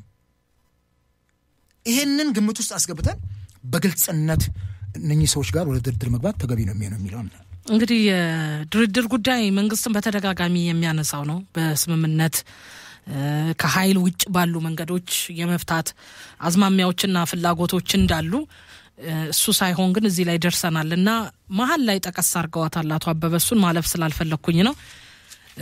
በጣም ብዙ ሚሊዮን ታዳጊዎች ከትምህርት ገበታ ውጭ ሆነዋል በዚህ በአለው በሰላም እጦት አማካኝነት። አሁን የአማራ ክልሉን አነሳን እንጂ በትግራይም ቢሆን ፈርሰው ያልተገነቡ ትምህርት ቤቶች፣ በመጠለያ ያሉ የተረጋጋ ህይወት መምራት ያልቻሉ ህፃናት እያፈራን ያለ ነው። እሱ አንደኛው ቀጣይ ጊዜ የሚያስፈራ መንገድ ነው። እነዚህ የማደግ የመለወጥ እና በህይወት ደግሞ ቆይተው በሀገር ውስጥ ማግኘት የሚገባቸውን መብት ያጡ ልጆች ነገስ እንዴት ነው እቺን ሀገር ሊያቀኗት የሚችሉት የሚለው ነገር መታሰብ አለበት። ይሄ ከአንድ ወገን የሚመጣ አይደለም። ታጥቆ እየተንቀሳቀሰ ያለውም ዞር ብሎ እነዚህ ልጆች ማየት ለማን ነው የሚታገለው? ነገ ስልጣን ላይ ቢወጣስ በማን ላይ ነውስ መምራት? በማን ላይስ ነው ቁጭ ብሎ ሀገር ማስተዳደር የሚመኘው የሚለውን በሁለት ወገን መታሰብ አለበት። መቼም ሁለት አይን ያለን አቅጣጫችንን አቀያየረን እንድናይ ነው እንጂ በአንድ አይን ብቻ መስራት ቢቻል ተፈጥሮም እሱን ይሰጠን ነበርና የሁለት ኃይሎች ግጭት በአንዱ ወገን ፍላጎት ላይ ብቻ አይመሰረትምና የታጠቀው ኃይልም ይሄን ማሰብ አይገባም ወይ? ትምህርት እጅጉን እየወደቅንበት የመጣንበት ማህበራዊም ኢኮኖሚያዊም ፖለቲካዊም ጫና ሊያመጣ የሚችል ዘርፋችን ነው። አይተነዋል በቅርብ በአንድ ወር ውስጥ ከዚህ መስከረም መግቢያ ላይ መስከረም ላይ የ12ኛ ክፍል ውጤት ከመጣ በኋላ የታዩት ነገሮች እነዚህ ተከታታይ አመታት የመጡ ናቸውና እነዚህ አይደሉም ወይ ጠመንጃ ወደ ማወዛወዝ የሚመጡት? ሀገሪቷ በብዙ መልኩ ተስፋ መስጠት አይገባትም ወይ የሚለውን እኔ ጥሩ ነው እውነት ነው የምልሽ። እኔ ጭፍን ተቃዋሚ አይደለም። ትምህርት ላይም ረጅም አመት ስለቆዩ ነው እናየሽ እናነሳዋለን። እሱ በጥቂቱ በዘሱ እናነሳዋለን። እኔ በዚህ ጉዳይ አሁን አማራ ክልልም ሆነ እንዳየሽው ነው ትግራይም ኦሮሚያም እነኚህ አካባቢዎች ትግራይ ኦልሞስት ወደ 4 አመታቸው ተጠጋግነውም ቢሆን የተወሰኑ ትምህርት ቤቶች ወደ ስራ ቢገቡም ኢፌክቲቭ የሆነ አይደለም። ድንጋይ ላይ ቁጭ ብለው እኮ የሚማሩ አሉ። ሶሻል ሚዲያ ላይ ያየው ነበር። ጌዴው አንድ ልጅ አለ፣ ጥሩ ልጅ ነው፣ መምህርም ነው፣ ለትምህርት ቢሮ የሚሰራውና ፖስት አድርጎታል። ከኮሪደሩ ጀርባ ያሉ ሁኔታዎች ብሎ መሬት ላይ ቁጭ ብሎ የሚማሩ ህጻናትን ነው። አሁን እኮ መሬት ላይ ቁጭ ብሎ አግዳሚ እንኳን እንጨት አልተደረገላቸው። ይሄንን ስናይ በትውልድ ላይ መቀለድ ተገቢ አይደለም። እኔ ባለፉት ኦልሞስት የመጀመሪያ ልጅ ወደ 27 አመት ሆኖታል። እኔ ሁሉ ጊዜ የሚወልዱ ሰዎችን ስመክር 30 አመት ኃላፊነት አለባችሁ እላቸዋለሁ።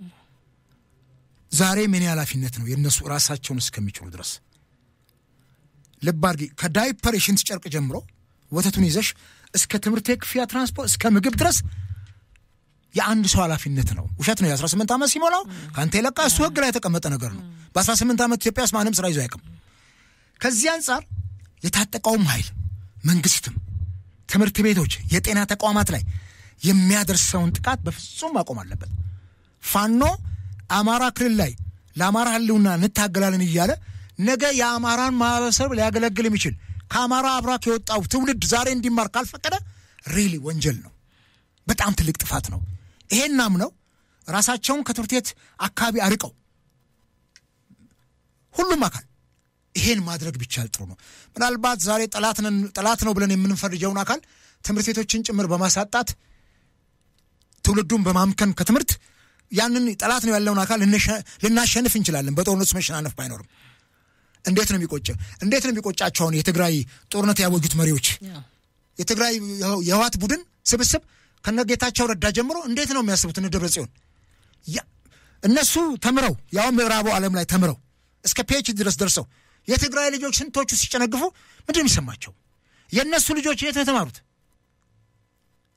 ቢኖረው እኮ ያ የትግራይ ህዝብ ልጆቹ ሌላ ቦታ ያስተምር ነበር እንደነሱ ስለሌለው ስልጣን ስለሌለው ገንዘብ ስለሌለው ድሃ ስለሆነ የለጉር ስለሌለው በዛች የመንግስት ትምህርት ቤት እንኳን ልጆቹን ቁምጣ አልብሰው በባዶ እግር እንኳን ለኮ እንዳይማሩ ይሄን ያደረገ አካል ምንድነው ዛሬ ምን ይታያቸዋል ሪሊ ከትምህርት ገበታቸው ላይ ተጨናቅፈው የቀሩ የትግራይ ወጣቶችን ፊት ቀና ብለው ማየት ይችላሉ እነሱ ሌላውም አካል እንዲ ነው ነገ ፋኖም እንደዚህ ነው ስለዚህ መንግስትም በተቻለ መጠን ትምህርት ቤቶችን ጥንቃቄ ያደርግ ምናልባት የጠላት ኃይል ነው ብሎ የሚለው አካል ትምህርት ቤት ላይ ካለም ታክቲክ ፉል መሆን አለበት ቶታሊ ትምህርት ቤቶችን ማህበረሰቡን ሊጠብቅ ይገባል ልጆቹ ትምህርት ቤት ሄደው መማር አለባቸው አለዚያ ይሉሽ በትምህርት የጉብጠት ማረቂያ ነው እኔ 34 ዓመት በላይ ሳስተምር ዛሬ ስራ እንትን ላይ ያሉ በጣም ትልቅ ፖዚሽን ላይ ያሉ ልጆችን ሳይ በመንግስት ደረጃ በሚኒስትር ዴታነት በምን ደረጃ ያሉትን ልጆችን ሳይ በጣም ነው ደስ የሚለኝ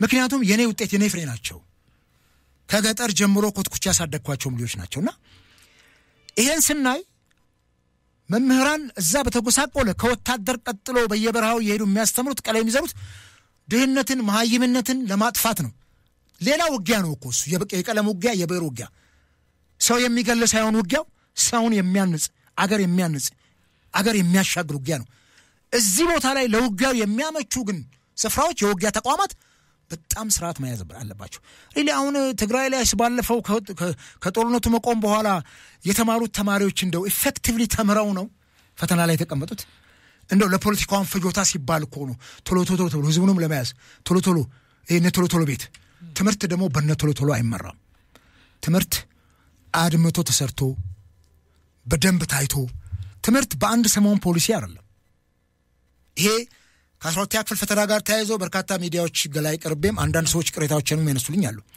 እኔ ካለኝ ዕውቀት ከቆየሁበት የማስተማር ልምድ አንፃር እንዴት ሆኜ ምን ተማርኩ ስለማውቅ ነው ያን ማነሳው በአንድ ቀን ጀንበር ጉብጠት አይቀናም ኢትዮጵያ ውስጥ በዚህ 30 ዓመት ውስጥ ያለው ትውልድ ስራ ትምህርት የተቀያየረበት መከራውን ያየ ትውልድ ነው መሞከሪያ የሆነ ትውልድ መንግስታት መጥቶ ቁጥር ይሄንን ግምት ውስጥ አስገብተን ነው ትምህርትን በአግባቡ መያዝ የሚገባን ተማሪዎች አላለፋችሁም ተብሎ በዚህ ደረጃ 91% ከትምህርት ዓለም ከተጨናገፈ የት ነው የሚሄደው ኢቭን እንደ በፊቱ ቮኬሽናል ስኩልስ ነበሩ በደንብ ተጠናክረው የሚሰሩ ቮኬሽናል ስኩልስ 12ኛ ክፍል ውጤት ያልመጣለ የቀለም ትምህርት ወደ እንትን ይሄዳል ወደ ሙያ ትምህርት ሪሊ የሙያ ትምህርት ላይ የተማሩ ተማሪዎች ዛሬ ትልልቅ ቦታ ደርሰዋል እኛ ሀገር ላይ የተጀመረው በኃይልክ ዘመን ከዚህ ከጀርመን የወሰድነው እንትን ነበርና ጀርመናውያን በጣም ብዙ የሙያ ትምህርት ላይ ኢንቨስት አገራቸውን በዛ ነው ያደገችው የሙያ ሰው ነው የሚሉት ዛሬ እኮ ከቀለም ሰው ይልቅ ሙያተኛው ነው እንጀራ ይበላው የተሻለ ውጤት የሚያገኘው ከዚህ አንፃር እነሱ እንኳን ዛሬ ቮኬሽናል ስኩልስ እኮ በቃ የነበራቸው ጥንካሬው ተሽመርምሯል ስለዚህ ምንድነው የሚሆነው ትውልዱ የት ነው የሚሄደው ሲባል እንግዲህ ሆበለው ይያለ በትንሽ ቀለም ዕውቀት ወደ ጦር ሜዳ ይሄዳል ከታጠቀ ኃይል ጋር ይቀላቀላል አፈሙዝ መንግስት ላይ ያዞራል አባሽ ጉዳይ በቃ የሱ ነገር ተበላሽቷል የቂም መወጣጫም ይሆናል ትውልዱ ቂም ቢዝ አትፈርጅበትም ምን ይሁን ምን ይሁን ንገረኝ እስቲ ምን ይሁን ሰሞኑን የተሳለ የሲዳማ ወጣቱ የሲዳማ መምራን ሰላማዊ ሰልፍ ወጣው የብልጽግና ሹማምንት በግድ አንቀው ደሞዙን ይቆርጡበታል ወያኔም ተቆርጥብን ነበር ከደሞዛችን የፓርቲ አባል ሳንሆን የፓርቲ አባልነት ክፍያ ጨምር እንደፈለጋት ነበር የምትወስነው እንዲህ አይነቱ ነገር መቆም አለበት አሁን ብልጽግናም በዛው ነው የቀጠለው እንዲያውም በሰውበታል ለብልጽግና ቢሮ ማሰሪያ ተብሎ እኮ ነው ከመምራን ደሞዝ ላይ የሚቆርጠው ነውር ነው ይሄ ሲዳማ ላይ አሁን መምራን ትራንስ አመጹ ብለሽ ደግሞ ታስያቸዋለሽ ከዛ አሸባሪ ብለሽ ተከቻቸዋለሽ ኖ ይሄ የትምህርቱ ሴክተር ላይ የሚያሳድረው ተጽዕኖ እጅግ የከፋ ነው ስለዚህ ከዚህ አይነት ትርምስ ትምህርቱን ገለል ማድረግ አለብን እቺ አገር ነገን የምትኖረው ወይም ለሚቀጥለው ትውልድ የምትሻገረው በትምህርት ድልድይነት ነው ያልተማረ ትውልድ ዕውቀት የሌለው ትውልድ አንድ ነገር የመገንዘብ አቅም አይኖረውምና ጉዳዩ አይደለም ይሄ ያልተማረ ትውልድ እኮ አደጋ ነው በጣም ከተማረው አደጋ በላይ ያልተማረው ትውልድ አደጋ ነው የሚከፋው እና ይሄንን ሰባዊነትም እኮ ያለው ትንሽ ፊደል ሲቆጠር ነው ስለዚህ ይሄንን ከግምት ውስጥ አስገብተን ትግራይም አማራም ኦሮሚያም ሌሎችም ክልሎች ከዚህ ጋር ተያይዞ ትራንስፖርቱ ራሱ ከክልል እኮ ለመሄድ ዛሬ የአየር መንገድን እንትን ካልተጠቀምን እኮ በጣም አደገኛ ሆኗል በየቦታው ዛሬ እንደ ልብ የተማሪዎች ቁሳቁስ የማይደርስ ከሆነ የትምህርት ቁሳቁስ አንድ ቦታ ላይ መጻፉ ምኑ እንደማይደርስ ከሆነ ይሄ በጣም አደጋ ነው ከዚህ አንፃር መንግስት ትምህርት ላይ ትኩረት ቢሰጥ የሚቀጥለውን ኢትዮጵያ ይገነባታል አለዚያ ግን በእንቅርት ላይ ጆሮ ደግፍ እንደሚሉት ይሄ ጥራት የሌለው ትምህርት ተደራሽነቱ ውስን የሆነ ትምህርት በዚህ ደረጃ ወርዶ ካየነው በጣም አደገኛ ነው የትምህርት ሚኒስትሩ ዩኒቨርሲቲዎችን የአዳሪ ትምህርት ቤት እናደርጋቸዋለን አሉ እሺ ወይ የሚያዋጣ ከሆነ ተጠምቶበት በጣም የሚያሳዝነው ግን በዩኒቨርሲቲ ሌቭል የከፈትነውን ተቋም ዝቅ አድርገን አዳሪ ትምህርት ቤት እናድርገው ሲታይ ምን ያክል ወርታች መውረዳችንን ማሳያ ነው የሚሆነው ሲሆን ዩኒቨርሲቲ ጨምረን አዳዲስ አዳሪ ትምህርት ቤቶች እየተሰሩ አሁንም መሰረተ ማጥለው እየተሰራ ነው ያለው እሱን አሳድገን መሄድ ነው እንጂ ዩኒቨርሲቲዎቻችንን መልሰን ዝቅ እናደርጋቸዋለን የዩኒቨርሲቲዎቹ ሞራል ዓለም አቀፍ ዕውቅናና ተቀባይነታቸው በምርምር ስራ ያደገ መሄድ ሲገባ አዳሪ ትምህርት ቤት አድርገሽ የ12ኛ ክፍል ፈተና እንዲያልፍ የምታደርግ ከሆነ ይሄ ምን ያክል እኔ በኔ ተራ የትምህርት ዕውቀት በጣም ብዙ የሪሰርች ስራ ባልሰራም በትምህርት ዓለም ላይ እንደቆየ ሰው ጥሩ ተመክሮም ስላለኝ በዚህ መልኩ ቢሆን ይሻላል ሁለቱም አካላት ያስቡበት መንግስትን ብቻ አይደለም እንወቅሰው የታጠቀው ኃይል ጭምር ትምህርት ቤት እያፈረሰ ነው ወለጋ ውስጥ ያሉ ልጆች የተማሩ ነው ወይ ኦሮሚያ ውስጥ እኮ ወለጋ ምናምን አካባቢ 6 ዓመት ምናምን እኮ ትምህርት ያቋርጡ እኮ ልጆች አሉ በቃ ተስፋ ይቆርጣሉ እኮ አንድ ተማሪ አንድ ክፍል ላይ እንኳን አንዴ ሲደግም ምን ያክል ተስፋ ይቆርጣል መሰለሽ ሲቆርጡብን ተስፋ ገጠር ውስጥ እያለን በየቤታቸው ሄደን አምተን ነው እንዲማሩ እናደርጋቸው ታልፋለ በሚቀጥለው ተብሎ ይሄን ከጓደኛው ወደ ኋላ ሲቀር በቃ ጥሎ ወጣና አርሶ አደር ይሆናል ይሄንን ችግር አባብለን ማስተማር ሲገባን ትምህርት ገበታቸው ላይ ተጨናገፉትን ማምጣት ሲገባን 6 ዓመት የቆየ ተማሪ ነገ ትምህርት ቤት ቢከፈት ምን ሊያደርግ ይመጣል እድሜው ይገፋል ሞራሉ ምን መቼ ገብቼ ዩኒቨርሲቲ ምን አጥንቼ ምን አድርጌ በዛ ላይ ተምሮ ወጥቶ ሰው ስራ ገበታ ላይ እንደማይሆን ያውቃሉ ግን ይሄን ለማድረግ የትውልዱ ሞራል ይላሽቃልና በዚህ ደረጃ ሁለቱም አካላት ተወቃሾች ናቸው የሚሆኑት የመጀመሪያ ደው ያለን ሄሎ ጤና ይስጥልኝ ሰላም እንደናችሁ እንዴት አረፍራችሁ ደህና ነን አለን ዳዊት ከሀይር እሺ ዳዊት ቀጥል አስተያየትህን ጥያቄ ለበቀድሚያ ለናንተም ለሚዲያውም ለተከበሩት እንግዲህ መላጋላት ፎቶና ምስጋና ማቅረብ ፈልጋለሁ የበቀደሙ የህዝብ እንደራሴዎች ምክር ቤት የ6ኛ መደበኛ ስብሰባና የ5ኛ የሥራ ዘመን የፕሬዝዳንቱን የ2018 በጀት ዓመት እቅድን በሚገባ ሰምቻለሁ እንደምናውቀው የፌደራል መንግስት በተለይ የኢትዮጵያ ኢኮኖሚ ማህበራዊና ፖለቲካዊ ችግሮች ከመቅረፍ አኳያ የተወሰነ የሄደበት ርቀት እንዳለ ይታወቃል በተለይ የግብርና ክፍለ ኢኮኖሚ ላይ ምርትና ምርታማነቱ እንዲበዛ አንጻር የሆነ ለውጥ እየመጣ ያለበት ሰዎች አሉ 5 የኢኮኖሚ ክላሮችን ማየት ይቻላል ግብርናው ኢንቨስትመንት ቱሪዝምን ኢቨን የሚያስበስራዎቹ የተሰሩበት ሁኔታዎችም አሉና ሌላው ኢትዮጵያ ካምፕስ ኢኒሺዬቲቭም ኢምፖርታንት አንሶ ኤክስፖርት ከማድረግ አኳያ ብዙም ለውጦች እየመጡ ያለበት ሁኔታዎችም አሉ ዲጂታል ኢትዮጵያ 25 ገበያው ከማድረግ አኳያ ያንደው ተቋማት ዘመናዊ ቴክኖሎጂ መላበሳቸው የመልካም አስተዳደርና ብልሹ አሰራሮችን ከመቅረፍ አኳያ የተቀላጠፈ አገልግሎት ዜጎች እንዲያገኙ አይንሳይ ሚናውን የተጫወተበት ሁኔታዎችም አሉ ኢኖቬሽንና ቴክኖሎጂ ሚኒስቴር በተለይ የነዚህ የ5 ሚሊዮን ኮደርሶችን ስራ ፈላጊው ስራ ፈጣሪ የሆኑ ግለሰቦችን ከማፍራት አኳያ ለስታርታፕ ቴክኖሎጂ የተሰጠው ትኩረትም ቀጣይነት እንዲኖረው እኔ ምኞቴ ከዚህ በኋላ ያለው ነው ትልቁ ችግር የኢትዮጵያ ችግር ማለት ነው መንግስትና ህዝብን ትንሽ ልዩነት የሚፈጥር ይሄ ምንድነው የዚህ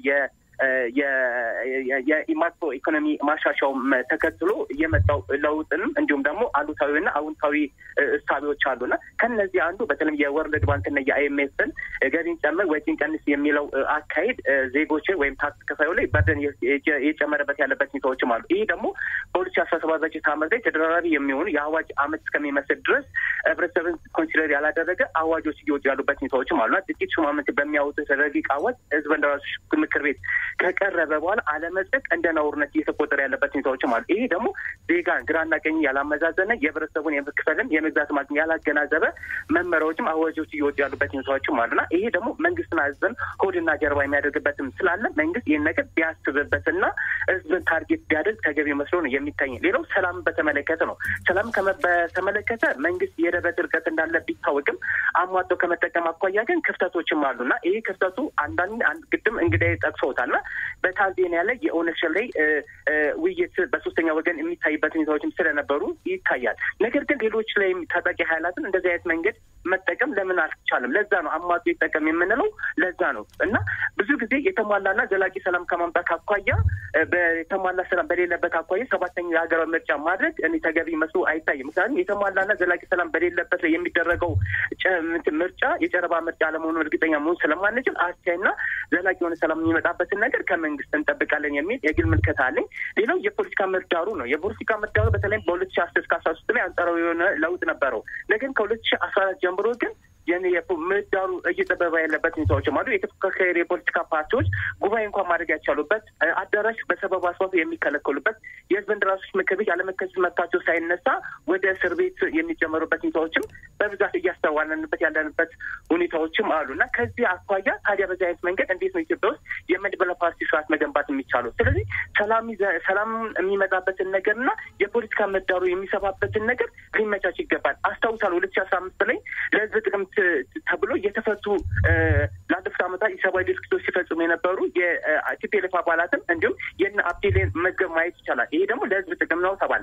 እነዚህ ግን በሀሳብ ልዕልና የሚታገሉ ከጀርባቸው ብዙ ህዝብ ያለባቸው የተፎካካሪ የፖለቲካ ፓርቲዎች፣ አንቂዎች፣ ጋዜጠኞችና ተጽዕኖ ፈጣሪ ግለሰቦች አሁን ላይ እስር ቤት እየማቀቁ ያለበት ሁኔታዎችም አሉና ይሄ ለህዝብ ጥቅም ከተባለ ግን እነዚህን ታዲያ ለህዝብ ጥቅም ከተባለ እነዚህ የሚፈቱበትን ነገር ማየት ተገቢ መስሎ ይታኛል። ለዛ ነው ሰላም ዘላቂ የሆነ ሰላም ከመምጣት አኳያ እነዚህም መታየት አለባቸው የምንለው በምክንያት ነው። ሌላና ዋነኛው እንደምናውቀው ዲሞክራሲ ተቋማትን ነው። ዲሞክራሲ ተቋማት ነጻ፣ ገለልተኛ፣ ፍትሃዊ፣ ሚዛናዊ መሆን አለባቸው ነው የምንለው።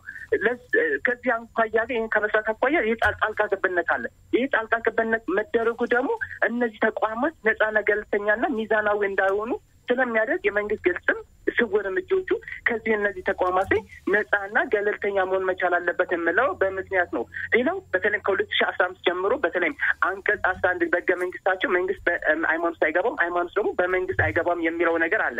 ነገር ግን ስውርና ግልጽ እጆቹ እያየን ያለንበት ሁኔታዎችም አሉ። በተለይ በኢትዮጵያ ኦርቶዶክስ ተዋህዶ እምነት አካባቢ ላይ በጣም ኃይለኛ የሆነ ጣልቃ ገብነት አለ። ይሄ ደግሞ ምዕመኑም እንዲሁም አማኝን እንዲሁም የሃይማኖት አባቶች ስደትን አማራጭ ያደረጉበት ሁኔታዎችም አሉና ይህም ሊታሰብበት ይገባልና በአጠቃላይ ግን ዘላቂ ሰላም ከማምጣት አኳያ መንግስት በጣም ህዝብን በእኩሌታ ማየት አለበት። አንዱን እንጀራና ልጅ ሌላውን የበኩል ልጅ አድርጎ የማየበት የተሸዋረደ እይታ መነጽር መስተካከል መቻል አለበት ላል። በመጨረሻ ግን ብዙ ጊዜ ረጅም ዓመት ከ10 ዓመት በላይ ሆኖታል። ይሄ ክልሎች ያለው የበጀት ድልድል ነው። ክልሎች ላይ ያለው የበጀት ድልድል ጉራማይሌ የሆነ ገጽታ አለው። ይሄ የሆነው ደግሞ የህዝብና ቤት ቆጠራ ባለመደረጉ፣ ፍትሃዊ የሆነ የበጀት ድልድል ባለመኖሩ አንዱ ክልል ያድጋል፣ ሌላው ክልል ደግሞ የሌሎች ክልል የእድገት ተመልካች የሆነበት ያለበት ሁኔታዎችም አሉ። ስለዚህ ዘላቂ ሰላም መጥቶ የህዝብና ቤት ቆጠራ ተደርጎ ክልሎችም ፍትሃዊ የበጀት ተጠቃሚ እንዲሆኑ አስቻይ ሁኔታዎች መፈጠር መቻል አለበት ላለው። ሀገራችን ኢትዮጵያ ሰላምና ጤና ይብዛ ላለው። ህዝባችንንም እግዚአብሔር አምላክ ይባርክ ላለው። እናመሰግናለን። ዳዊት ከአያት ሰፊ ነጥብ አንስተሃል። ሌላ ቤተሰብ አለን። ሄሎ ጤና ይስጥልን። ሄሎ በሰላም። እሺ ስሙን ገልጸውልን ጥያቄ አስተያየት ካሎት ይቀጥሉ። መንፈስ ነው ሰላም ይባላል። ከዚህ ከሰሚሽ አካባቢ ነው። እሺ አሁን እንኳን አስተያየት ለመስጠት ነው በተሰጠበት ትምህርት ዙሪያ። እሺ መቼም እንግዲህ ከሳቸው በላይ ለመጨመር አይደለም። በጣም ብዙ ሰዎች ናቸው። አንደኛ በትምህርቱም ዓለም ውስጥ ስላሉ እሳቸው ብዙ ነገር ተናግረዋል። ግን ማለት አሁን አንዳንዴ ፋኖ ራሱ ልዩ አደረጃጀት ተብሎ ራሱ ሀገር ላይ ያሉትን ዜጎች ያሉትን ተማሪዎች ፕሮቴክት ማድረግ ሲገባ ከመንግስት ባሻገር ማለት ነው። እና ይሄ ራሱ እንደዚህ መደረጉ እኔ በጣም ያሳዝናል። ትምህርት ነው። አሁን እኮ ይሄ አሁን እሳቸው እንዳሉት 6 ዓመት 5 ዓመት የከሸፈ ትምህርት ነገ ምንድን ነው የሚሆነው? መልሰው እኮ ራሱ ጦርነት ውስጥ ገብቶ ያለውን ነገር ሰልበን ለማድረግ የሚሰራ ሰው ነው የሚሆነው። እና የትምህርት እንትኑ ላይ በጣም ሊታሰብበት ሞር በጣም አሪፍ ነው እላለሁ። ከዛም ባሻገር ደግሞ አሁን ለምሳሌ መንግስትን በራሱ ይሄንን ነገር ቢያየው ትምህርት ነው። በቃ ትምህርት የሚማሩት ላይ አሁን ለምሳሌ ወደ አማራ ክልል ወደ ወለጋ ትምህርት ቤት ውስጥ ነው ጥቃት የሚፈጸመው። ትምህርት ቤት ውስጥ ብዙ ነገር ይደረጋል። እና አሁን እንግዲህ ያው የትምህርት ሚኒስተሩ እንዳሉ 90% የወለቀ ተማሪ እንዳሉ ይህንን ነገር እንዴት ተረሳቢ ተደርጎ ያልተማሩ ሰዎች እኮ ናቸው አይደል? እንደዚህ ትምህርት ሲገቡ ሲወጡ ሲሉ የነበሩ ስለሆኑ እንዴት እንደታሰበ እሱን ሞር ቢገልጽ ብዬ ነው። በእርግጥ ገልጸውታል። በጣም ላመሰግናቸው ስለፈለኩ ነው የገባው። እሺ እናመሰግናለን። ሄሎ ሊዲያ እንደምን አረፈድክ ማለበል? እኔ በጣም ነው ማከብርሽ፣ በጣም ነው ማከብርሽ። እና አንድ ነገር ግን ልናገር ሊዲያ በአንቺ ፕሮግራም ላይ ያዳመጥኩት ነውና እሺ እኔ የመንግስት ምንም ነገር የለብኝም። እኔ ሱቅ ሰራተኛ ነኝ። በጣም ነው የምከታተለው ፕሮግራምሽ። ግን ሊዲያ አንድ ነገር ልናገር እንፈልገው ምን አለ መሰለሽ፣ ሁሉ ጊዜ መንግስትን ብቻ ሳይሆን አሁን ተቋማዊ ፓርቲዎች አሁን በፋኖ በኦሮሚያም ክልል ያለውና እነሱንም ያካተተ ፕሮግራም ተደርጎ እነሱ ለምንድን ነው ሀገራችን ትክክል እንድትል ማያረጉት? ለምንድን ነው በቃ ይሄን አርኛ ሁሉ ጊዜ መንግስት ላይ ብቻ ሳይሆን ማለት እነሱንም እኮ በቃ መውቀስ የለብንም ወይ? ይሄን ልናገር ነው ሊዲዬ። በጣም ነው አመሰግነው። እሺ እናመሰግናለን። መልካም ቀን ይሁንልዎት። እሺ ባለው ነገር ወቅታዊ ሁኔታ እጅግ በጣም እሺ ገብተዋል፣ አየር ላይ ገብተዋል። ቤተሰባችን ማንንም በልርሶን ከኮተቤ አራጋው ሀብታሙ ይባላል። እሺ አጠር አርጋው ጥያቄ ወይ አስተያየት ካሎት ለአቶ አበባ አካሉ ማቅረብ ይችላሉ። አሁን በእርግጥ የተሰጣችሁት አንቺንም በጣም አከብራለሁ። በጣም አመሰግንሻለሁ። ለምትሰጪው ሚዲያ ሁሉ በጣም እጅግ በጣም አመሰግናለሁ። ባላ ያዳመጥኩት ነበረ። ግን ወቅታዊ ሁኔታው በጣም ከባድ ነው። አሁን በዛ በቤተሰብ ዙሪያም በምንም ወደዛው ስለሆነ ያለው መንግስት በቃ ቁጠኛ ሆኖ ወደ ድርድር ቢገባ በጣም የማስበው ሀሳብ ነው። ይሄ በጦርነት ምንም ነገር ሊመጣ ስለማይችል ያለውን ነገር በድርድር በቃ ወደ ሰፊ ሆኖ እሺ ሁሉንም ነገር ባስተውሎት ያደረገው ጥሩ ነው ብዬ ሀሳብ ለመስጠት ነው። በእርግጥ አንቺንም በጣም አመሰግናለሁ። ሁኔታሽ አቀራረብሽ ሁሉ በጣም ደስ ይላል። በተወያያችሁበት ነገር ሁሉ በጣም አመሰግናለሁ። ሰላም አለልኝ። እሺ መልካም ቀን ይሁንልዎት። የዛሬው ውይይታችን የማጠቃለያ ሀሳብ የ2018 7ኛው ሀገራዊ ምርጫና አስቻይ ሁኔታዎች እንዴት ያሉ ናቸው? እንዴት አድርገን ነው በምርጫ የፖለቲካ ትግል ሂደት ኢትዮጵያን ሰላማዊ መንግስትም ሰላማዊ አስተዳደርም ልንገነባላት የሚገባው?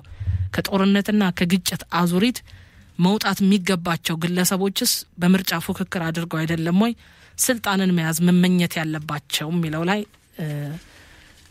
ሐሳብ እንለዋወጥ። እንግዲህ አመሰግናለሁኝ። በኋላ ላይ እንምጣበት ያድማጮችን እና የመፍትሄም ሐሳብ አብሮ ስለሚያነሱ ስለዚህ ይሄን እናስቀድም መጀመሪያ። የምርጫውን እናስቀድም። ኦኬ እንግዲህ በምርጫ ፖለቲካ ምንም በመላው ዓለም ላይም የሰለጠነው ፖለቲካ የምርጫ ፖለቲካ ነው። በምርጫ ፖለቲካ ውስጥ የሚሳተፉ ፓርቲዎችም ሰላማዊ የፖለቲካ ምህዳር እንዲፈጠርና በሰላማዊ መልኩ ተወዳድረው እንዲመረጡ የሚያስችላቸው ሂደት ነው የምናየው። ይሄ ደግሞ ዓለም የሄደበት በጣም በዲሞክራሲ ሰማይ ላይ የምንሰቅላቸው እንደና አሜሪካን ያሉ ሀገሮች እንኳን በዚህ መልኩ ነው መሪዎቻቸውን የሚመርጡት። ስልጣን ይለቃሉ በህገ መንግስቱ መሰረት ከአንድ ከሁለት ጊዜ ተርም በኋላም ከህዝብ ጋር ተራሳው ሆነው ይኖራሉና ምርጫ መሰረታዊ ጉዳይ ነው። አሁን ዛሬ ላለንበት ምስቅልቅል ሁሉ የምርጫ ውጤት ችግር ነው የፈጠረብን የመጣው። ነገም ይሄ ችግር አይቀርፍም። ምርጫው ተአማኒ ፍትሃዊ የህዝብ ተሳትፎ ያለበት ካልሆነ በስተቀር በተአምር ኢትዮጵያ ተረጋግታ መኖር አትችልም በምርጫ ፖለቲካ ካልመጣ የስልጣን ወንበር በጦርነት ይመጣ በአመጽ ይመጣ የነውኩ ህዋት ያደግ በጦርነት መጣ በመከራ ወረደልን ከጫንቃችን ላይ ደርግ በአመጽ መጣ በመከራ ከጫንቃችን ላይ ወረደልን የሚቀጥለው መንግስት ሲመጣ ጦር መዘን ብቻ ምናወርዶ ከሆነ በጦር የሚመጣ መንግስት በጦር ነው የሚወርደው እንጂ በብዙም በሰላም ስልጣኑን ማስረከብ በጣም ዳተኛ ናቸው በተለይ በርካታ የአፍሪካ መሪዎች በዚህ ምርጫ የይስሙላ ምርጫ ነው ብዙ ጊዜ አፍሪካ ውስጥ የሚሆነው የኛም ሀገር ምርጫ እስከዛሬ ያደረግናቸው ለይስሙላ የሚደረጉ ምርጫዎች ናቸው አንድ ዲሞክራሲ አለ በሚባልበት አገር ላይ 100% ድረስ ፓርላማውን ተቆጣጥሮ ሰላማዊና ግልጽ ፍትሃዊ የሆነ ምርጫ የሚል ነገር ሲነሳ እኔ በጣም ይገርመናል እኔ ባያንስ በኢትዮጵያ ፖለቲካ ውስጥ እጩ ሞኝ ቀርቤ ባያንስ አራቱን ምርጫዎች አይቻለሁ በጣም የሚያሳዝነው መቼ ነው እሱ እነኚህ ምርጫዎች ዲሞክራሲያዊ የሚሆኑት መቼ እንደሆነ አይታወቅም ጭራሽ አውዱ እየጠበበ ነው የመጣው ቅድም የመጀመሪያው ዳዊት ጥያቄያችን የመጀመሪያ ይሄን ነገር ማስተዋል የፖለቲካ ምህዳሩ መስፋት አለበት ፓርቲዎች እንደልብ ተወራርጠው እኔ ከ97 ምርጫ በኋላ በጣም ተስፋ የተደረገበት ምርጫ 2014 ተደረገው ዶክተር አብይ ከመጣ በኋላ ወደ ስልጣን እኔ ዛን ጊዜ የዜማውና ጻፊ ነበርኩ እጩ ሆኜ ባልቀርብ ምርጫውን ለማስፈጸም ለመቀስቀስ ከሀገር እንንቀሳቀስ ነበር ሁሉ ጊዜ ነው የሚገርመኝ እኔ ሁሉ ጊዜ በጣም የሚያስደንቀው ነገር እንዴት ተደርጎ በካራቴ ተብለን ምርጫው እንዴት ተደርጎ በተቃቀና አነስተኛ በሴፍትኔት ተረጆች እንዴት ተደርጎ ከኢትዮጵያ ሕዝብ እጅ ላይ እንደወደቀ ጥናቱም ተሰርቶበታል አስቀድሞ ድሮ ኮሮጆ ነበራል በወያኔ ዘመን የሚሰረቀው እኛ ከአህያ ላይ አዶላ ያለውኝ ከገጠር የመጣ ከአህያ ላይ ያስጥለናል ኮሮጆ ሊሰርቁ ሲሉ አህያ ተጭኖ ሲመጣ አሁን እሱ አይደለም የምርጫው የምዝገባው ዋዜማ ላይ ነው የሚያልቀው ይሄ የፖለቲካ ምህዳር እስካልሰፋና እኔ ክቡር ፕሬዝዳንቱ በቀደም ፍትሃዊ ታማኝነት የሆነ ምርጫ እናከናውናን ሲሉ ወደ ውስጤ ነው የሳኩት በውስጤ ነው የሳኩት አየነው የበቀደሙ ምርጫ በጣም ብዙ ተስፋ የጣለበት ምርጫ መክኖ ቀርቷል ሁለተኛ ምርጫ አስቻይ ሁኔታዎች አሉት ወይ የሚቀጥለው ምርጫ ዳዊት ቅድም ያለው ነገር አለ በዚህ ጦርነት ውስጥ ሆነን ምርጫ ማድረግ ከባድ ስለሆነ ቢተላለፍ ምናምን ታውቂያለሽ ባለፈው በኮቪድ ኬዝ ከጀርባው ፖለቲካል ያሸመቀ ነገር ቢኖርም እኔም በነበርኩበት ፓርቲ ውስጥ 100% አምኜበት ነው ምርጫው እንዲሻገር የነበረው ችግር ሌጂቲሜት የሆነ መንግስት ሳይኖረን ኮቪዱም እንደዛ አይነት ችግር ውስጥ ወድቆ ኢቭን ህገ መንግስቱ ጥምዝዝ ያለ ስለሆነ መሻገሪያ እንኳን ድልድይ መውጫ መንገድ የለው ምርጫ ለማራዘም ተተረጎመ በስንት መከራ ከዛ በኋላ ነው እንግዲህ ምርጫ ተደርጎ ምርጫ ተባለ ይሁን ግድ የለም ለምጣዷ ሲባል አይጧ ትለፋልንና አይጧን አሳለፍ በጣም የሚገርምሽ እኔ ሁሉ ጊዜ አነሳለሁኝ በኢትዮጵያ ፖለቲካ ውስጥ ጉምቱ የሆኑት ፕሮፌሰር ብርሃኑ ነጋና አንዱዓለም አራጌ እነሱን የሚመርጥ ህዝብ ጠፍቶ ነው የወደቁት ከነማ ጋር ተዋድረው ወደቁ እነሱ እውነት አልተመረጡም አይተነዋል እኮ የተዋደሩበት ቦታ ላይ ሄደን ያለው ነገር በጣም እኮ ነው የሚያሳፍረው ምናልባት አንድ ቀን ፓርቲው ጠንካራ ከሆነ አውቶ ይሄን ገመና ሊገልጠው ይችላል ምህዳሩ መስፋት አለበት ግልጽና ታማኝነት ያለው ምርጫ መደረግ አለበት ተወዳዳሪ እጩዎች እኮ ታዛቢ እንኳን እኮ አያገኙም ካድሬ ያዋክባቸዋል እኮ ታዛቢዎቹን ደቡብ ላይ እኮ በፖሊስ መኪናና ሞንታርቮ ይቀሰቅሱ ነበር እኮ ለምርጫ ቅስቀሳ የነበረው ሪፖርት በእንትን ታግዞ መጥቷል በፎቶግራፍ በመንግስት ንብረት እኮ ነው ምርጫውን የቀሰቀሱት ባለፈው በመንግስት ንብረትና በጀት እኮ ነው የሰሩት ከፍተኛ ገንዘብ 2 ቢሊዮን ብር ከሰበሰበ መንግስት ጋር እኮ ነው ውድድር ያደረግነው 2 ቢሊዮን ብር ማን ነው ከብልጽግና ጋር ተቃዋሚዎች እኮ ከ15 እና ከ20 ሚሊዮን ብር በላይ ሆነም እኮ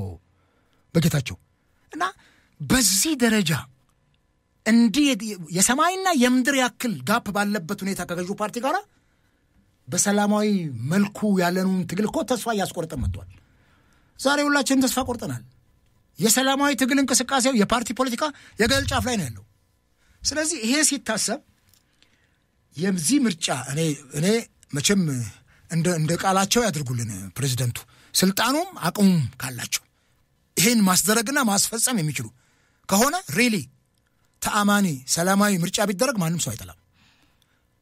ይሄ ደግሞ ሰላማዊና ተአማኒ ምርጫ እንዲሆን የዲሞክራሲ ተቋማቱ የፍትህ ተቋማቱ ገለልተኛ መሆን አለባቸው ናቸው ወይ? አሁን የፍትህ ተቋማቱ እኮ ምርጫውን ህግ በማስከበር ምን በማለት እኮ ተገቢውን እርምጃ ለመውሰድ ተገቢ ናቸው ወይ?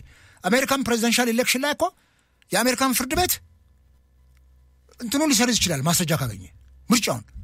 እኛ ሀገር ላይ እኮ አንድ ጣቢያ ላይ እንኳን እኮ እንትን ለማለት አስቸጋሪ ነው። ምክንያቱም የፍትህ ተቋማቱ በገዢው ፓርቲ እጅ ስር ያሉ ናቸው። ተሿሚያቸውም ሻሪያቸውም እሱ ነው፣ እንጀራውንም የሚችላቸው እሱ ነው። እና ይሄ እነኚህ ተቋማት ከምርጫ ቦርድ ጀምሮ የሰብአዊ መብት እንትኖች ፍጹም ገለልተኛ መሆን አለባቸው። እነኚህ ገለልተኛ ናቸው ወይ? በምን ተመዘኑ? የሲቪክ ማህበራት ምርጫ የሚታዘቡ እነሱ ናቸው እኮ መራጩን የሚያነቁ እነሱ ናቸው። እነኚህ ሰዎች ዛሬ ኢትዮጵያ ውስጥ ይንቀሳቀሳሉ። ያው እኮ አዳዲስ መመሪያና ህግ እየወጡ እኮ ይታሰራሉ፣ ይጠፈነጋሉ፣ ከመስመርም እየወጡ ናቸው። እኔ ህዳር ላይ ባለፈው አይ ቲንክ ህዳር 8 ይመስለኛል የምርጫ ቅስቀሳ የተጀመረው። እኔ አሁን ውሃውም የሞቀ አይመስለኝም። ምን ሰማው ነገር ብዙ አይኖርም። ገና የሚሻሻሉ ነገሮች አሉ ይባላል ማለት ነው። ይሄ ምናልባት ምርጫውን እንደ ባለፈው ዓመት አንድ ዙር ለማራዘም ከተፈለገ ይሄም የራሱ አደጋ አለው። ምክንያቱም ምርጫ በተራዘመ ቁጥር የኢትዮጵያ ዲሞክራሲ እየቀጨጨ ነው የሚሄደው። በመላው ዓለም ያለውም አካል ይታዘበናል። ለራስ አገዛዝ በሚመች መልኩ ነው። እኔ በዚህ ዓመት ምርጫው ቢራዘም በጣም እንደው የይስሙላ ነው ምናምን ይሄን ፍትሃዊ እናደርገዋለን እሱ አይደለም። ምክንያት የተፈለገም የሚራዘምበት ጉዳይ ከባድ ነው የሚሆነው። ነገር ግን ለነኚህ አስቻይ ሁኔታዎች ደግሞ አሉ። ሊዲያ ምን አለች መሰለሽ? ምርጫ 50+1 ነው አይደል? ስልጣን ላይ የሚወጣው 547 መቀመጫ አለ። 274ቱን ስልጣን ላይ የሚወጣው ፓርቲ ማግኘት አለበት። 274 እጩ ለፓርላማ አቅርቦ የሚወዳደር ፓርቲ አለው ኢትዮጵያ ውስጥ። እስኪ ንገሪኝ። ባለፈው ኢዜማ ውስጥ በነበርኩበት ጊዜ ስናወዳደር ከ350 ምናምን በላይ እጩዎችን ማቅረብ ይችላል። እሱም ያው እንትን እያለ ያው አንዳንዴ በዳዴ የሚካሄድበትን ምርጫ ክልል ላይ በዳዴ እየተሄደ ምንም ታዛቢ የሌለበት ምንም ትምር የሌለበት ቦታ። ከዚህ በዘለለ ግን 274 አሁን የሚያቀርባል ወይ? አንድም ፓርቲ የለም። ይቅርታ አድርግልኝና ምህዳሩ ጠባብ ነው። እንዴት አድርገው ነው በዚህ አስቻይ ሁኔታ በሌለበት የኢትዮጵያ ፖለቲካ ውስጥ እንዴት አድርገው ነው ሄደው ምረጡኝ የሚሉት?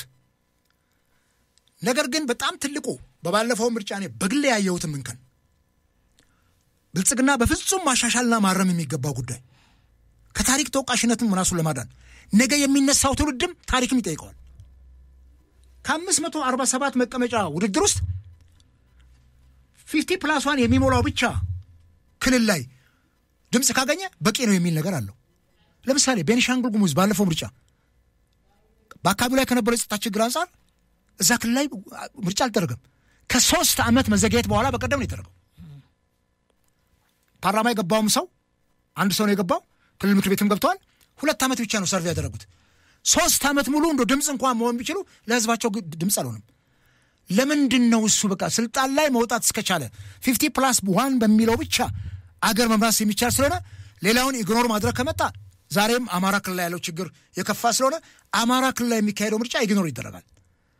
በቃ እዚህ ኦሮሚያ ላይ በጣም ችግር ካለባቸው ጥቂቶች ደቡብ ላይ፣ አዲስ አበባ ላይ፣ ሶማሌ፣ አፋር፣ ጋምቤላ ታደርጊና እነኝን አሁን ማዕከላዊ ኢትዮጵያ ምናምን አለ የደቡብ ክልሎች 274 ከሞላ በቃ አገር ይመራል። ሌላው ተወካይ ያስፈልገውም ወይ? እኔ ይሄንን 50+1 ብቻ ይሁን ዓለም አቀፍ ዕውቅና እንዲያገኝ ወይም ኢትዮጵያ ህዝብ አክሴፕት እንዳያደርግ ችግር እንዳይነሳ ብለን የምናልፍ ከሆነ ከባድ ነው። ከዛ ውጭ ግን በሌላው ዓለም ላይ እኮ በጣም የሚያስፈራው ምርጫ ነው። በምርጫ ውጤት ላይ ተንተርሶ የሚመጣው አመፅ አገርን ይነቀንቃል። መንግስትን ከወንበሩ አባሮ ከሀገር ያስወጣል። ምርጫ ሁልጊዜ የችግር ምንጭ ነው። እዚህ ኬንያ እንኳን ዲሞክራሲ ሰፈነባት አገር የምንላት በምርጫ ሰዓት ላይ ግጭቶች ይነሱባቸዋል፣ ዜጎቻቸው ይሞታሉ። ስለዚህ ምርጫ አስቻይ ሁኔታዎች አሁን ባለው ሲቹዌሽን ኢትዮጵያ ውስጥ አለው የሚለው ነገር እጅግ በጣም አሳሳቢ ነው። በዚህ አሁን እኮ የአማራ ክልል ወደ 159 ነው ምናምን 58 30 ምናምን 130 እንደዚህ፣ ኦሮሚያ 178 አማራ 136 እንደዚህ ምርጫ ወንበሮች አሉ፣ የፓርላማ ወንበሮች። እነኚህ ቦታዎች ሁሉ ለማዳረስ አስቻይ ሁኔታ አለ ወይ? እነኚህ ነገሮች በደንብ መታየትና ነገሮች መስተካከል አለባቸው። ከዚህ በዘለለ ግን ዝም ብለን ምርጫ በየ5 ዓመቱ የውጭውን ድጋፍ እርዳታውም እንዳይቆም ህዝቡንም እንደው ለማጃጃል የሚደረግ ምርጫ ከሆነ ይደረጋል፣ ችግር የለውም እኮ እሱ ይደረጋል። ነገር ግን እኔ በዚህ ደረጃ ፕሬዚዳንቱ በዚህ ደረጃ ምን ተማምነው ይሄ ለኢትዮጵያ ህዝብ ቃል እንደገቡ ይገርመኛል።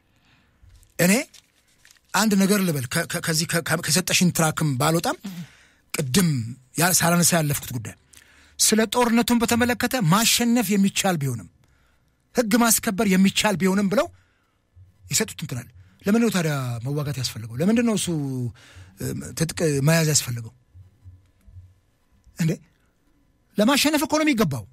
ቦክሰኞች እኮ የእንትን የመወዳደር የመቧቀሻ እኮ ሪንግ ውስጥ የሚገቡት ለመሸናነፍ እኮ ነው። እግር ኳስ ጫሽ ለምንድን ነው የማይገባው? በቃ እኔ መንግስት ይሄን ጦርነት ይሄን ውጊያ ማሸነፍ ከቻለ የፋኖንም የምኑንም የሸኔንም የምንም አሸንፎ ሰላም ያስከብራ። እኔ ማን ይጠላል? ነገር ግን ልክ ነው የሰላማዊ ትግሉ እንትን ሰላማዊ ድርድር ያስፈልጋል። ሰላማዊ ድርድር ለመምጣት ፈርተሽ ጦርነቱን ለማሸነፍ ሰላም ይሻላል ብለሽ እንዴት ነው እሱ ዳይለማ ውስጥ የሚከተን? this is paradox። ይሄ እኮ ፓራዶክስ ነው። አያው ነው አይና አዎን ቀላቅለን ሀውካን። ስለዚህ ይሄንን ማየት ተገቢ ነውና እኔ 2018 አሁን ህዝባችንስ ወጥቶ ይመርጣል ወይ? የህዝቡ የመምረጥ ፍላጎት አፕታይት አለው? እኔ ሁል ጊዜ ኢዜማን ከማደንቅበት አንዱ ጉዳይ በዛኛው ምርጫ እኔ ከአዲስ አበባ ጀምሮ እስከ ይርጋ ጨፌ ድረስ አብረውኝ ያሉ ሰዎች እስከሚገርማቸው የመኪና ፖርቶ መጋላይ ላይ ይወጣው ስሬ ላይ መሳሪያ ተቀባብለው ሊመቱኝ ከዚህ ቢያልፍ ተብዬ አርሲ ስሬ ያን ያክል አዳማ ላይ አዲስ አበባን ሙሉ ቀን 2-3 ቀን ሲንቀሳቀስ የምርጫ ካርድ አውጡ ነው ያለው። የምርጫ ካርድ አውጡ ዜጎች፣ የምርጫ ካርድ ካላወጣችሁ ስርዓት መቀየር አትችሉም፣ እኛን መምረጥ አትችሉም እያል በቅድም እንዳልኩሽ ነው። በጥቃቅን አነስተኛው ምናምኑ ያው ስለሚታዝም ገባናም ምሁራኖቻችን የታሉ? አይደለም ወደ ፖለቲካው ሊመጡ ምርጫ ካርድ እንኳን አውጥተው እኮ ለመምረጥ ፍላጎት ሰልፉን ይደብራቸዋል። ካርድ አውጥተው ምርጫው ሰልፍ በዛበት ብሎ የምርጫው ቀን ካርዱን አቀዝቅዘውት የገቡ ቤታቸው። እኛ እኮ ሌሊቱን ስንዞር ነበር ነው። እና ይሄ ህዝብ በምርጫ ፖለቲካ መንግስትን መቀየር እንደሚያስችል ማመን አለበት። ይሄንን ማድረግ እስካልቻለ ድረስ ነገሮቻችን በዚህ ምርጫ ይፈታሉ ችግሮች ተብሎ ማሰብ ከባድ ነው። እዚህ ቅሊንጦና ሌላው እስር ቤት ላይ ያሉ የፖለቲካ እስረኞችን፣ ጋዜጠኞችን፣ አክቲቪስቶችን ደረቅ ወንጀል እስከሌለባቸው ድረስ መንግስት ቢፈታቸው ጥሩ ነው። ኤክስፔክት አድርገን ነበር በአዲሱ ዓመተ መለወጫ ፕሬዚዳንቱ ይፈታሉ ብለን። ፕሬዚዳንቱ አንድም የፖለቲካ እስረኛ ሳይፈቱ ነው ይህንን እቅድ ያቀረቡት። ምንድን ነው እሱ? እውነት ነው ኢሚኒቲያቸው ሳይነሳ እኮ የፓርላማ የመከሰስ መብታቸው ታስረዋል ለወራት እኮ። እዚህ ብቻ አይደለም ክልል ላይም ታስረዋል እኮ። እኔ ጋሞ ላይ ስለማቅ ነው ዘይሴ የክልል ምክር ቤት ተወካይ ኢሚኒቲያቸው ሳይነሳ። ይሄ በጣም ወንጀል። ብልጽግና የራሱ ሹመኞች በሙስና በመናመን ሲከሰሱ ኢሚኒቲ አንስቶ ነው የሚያስረው። ይህንን በደንብ ማየትችን ዲሞክራሲ ተቋማትን አንስቶታል። ሃይማኖትና መንግስት ያለውን ሌላ ትልቅ ሰፊ ኢሹ ይፈልጋል። እሱ ሌላ ጊዜ ላይ ከሌላም አካል ጋር ወይም ከሃይማኖት ተቋማት ጋር እሱን አይተሽው ይሄ የክልሎች በጀትን በተመለከተም ኢኮኖሚስቶቹን ጋብዘሽ መንግስትን ሌሎችንም ያካታል። እኔ መንግስትን ብቻ አይደለም የወቀስኩት ራሳችንንም ጭምር ነው የወቀስኩትና ከጦርነት ምንም ትርፍ አይገኝም ብለዋል። እኛም ከጦርነት ትርፍ አይገኝም ነው የምንለውና አመሰግናለሁ አቶ አበባ አካሉ። እንግዲህ ነባር ፖለቲከኛ የዛሬ የአሃዱ መድረክ እንግዲህ አይሆነው እዚህ ቀርበው በአመቱና ካለፈው አመት የተሻገሩና ካለፉት አመታትም እዚህ ድረስ የቀጠሉ ችግሮቻችንን አንስተን ውይይት አድርገን መፍቻ መንገዶቹ እነዚህ ቢሆኑ ብለናል። የትኛውም አካል ወዲኛው ወደዛኛው አላልንም። ኃላፊነት ያለበት የጋራ ኃላፊነት እጁ ላይ የወደቀበት አካል ሁሉ ይህንን ጉዳይ አይቶ ወደ መፍትሄው ማተኮር አለበት በሚል ነው ያነሳ ነው። የኢትዮጵያ ፖለቲካ ፓርቲዎች፣ በውጭ ያሉ ኃይሎች፣ መንግስት ታጥቀው በጫካ ያሉ ኃይሎችም ለዜጎች ያስቡ የሚል ቀዳሚ ሐሳብ አንስተናል። በብሔራዊ ጥቅምና በሉዓላዊነት ጉዳይ ላይ ግን የትኛችንም ልዩነት የለንም። የወደብ ተጠቃሚነትም ይሁን የቀይ ባህር ፖለቲካ አሸናፊነትን ኢትዮጵያ ሁሉ ጊዜ ከፊት ሆና እንድትመራው በጎ ምኞታችን ለዚህም ደግሞ ሙሉ ድጋፋችን እንዳለም በዚህ በአሃዱ መድረክ አንስተናል። በዚህ ዙሪያ ላይ ያላችሁን ሐሳብና አስተያየት በ7545 ላይ ስጡን። አሃዱ መድረክ በዚሁ ተጠናቋል። መልካም ቀን። የኢትዮጵያ ድምጽ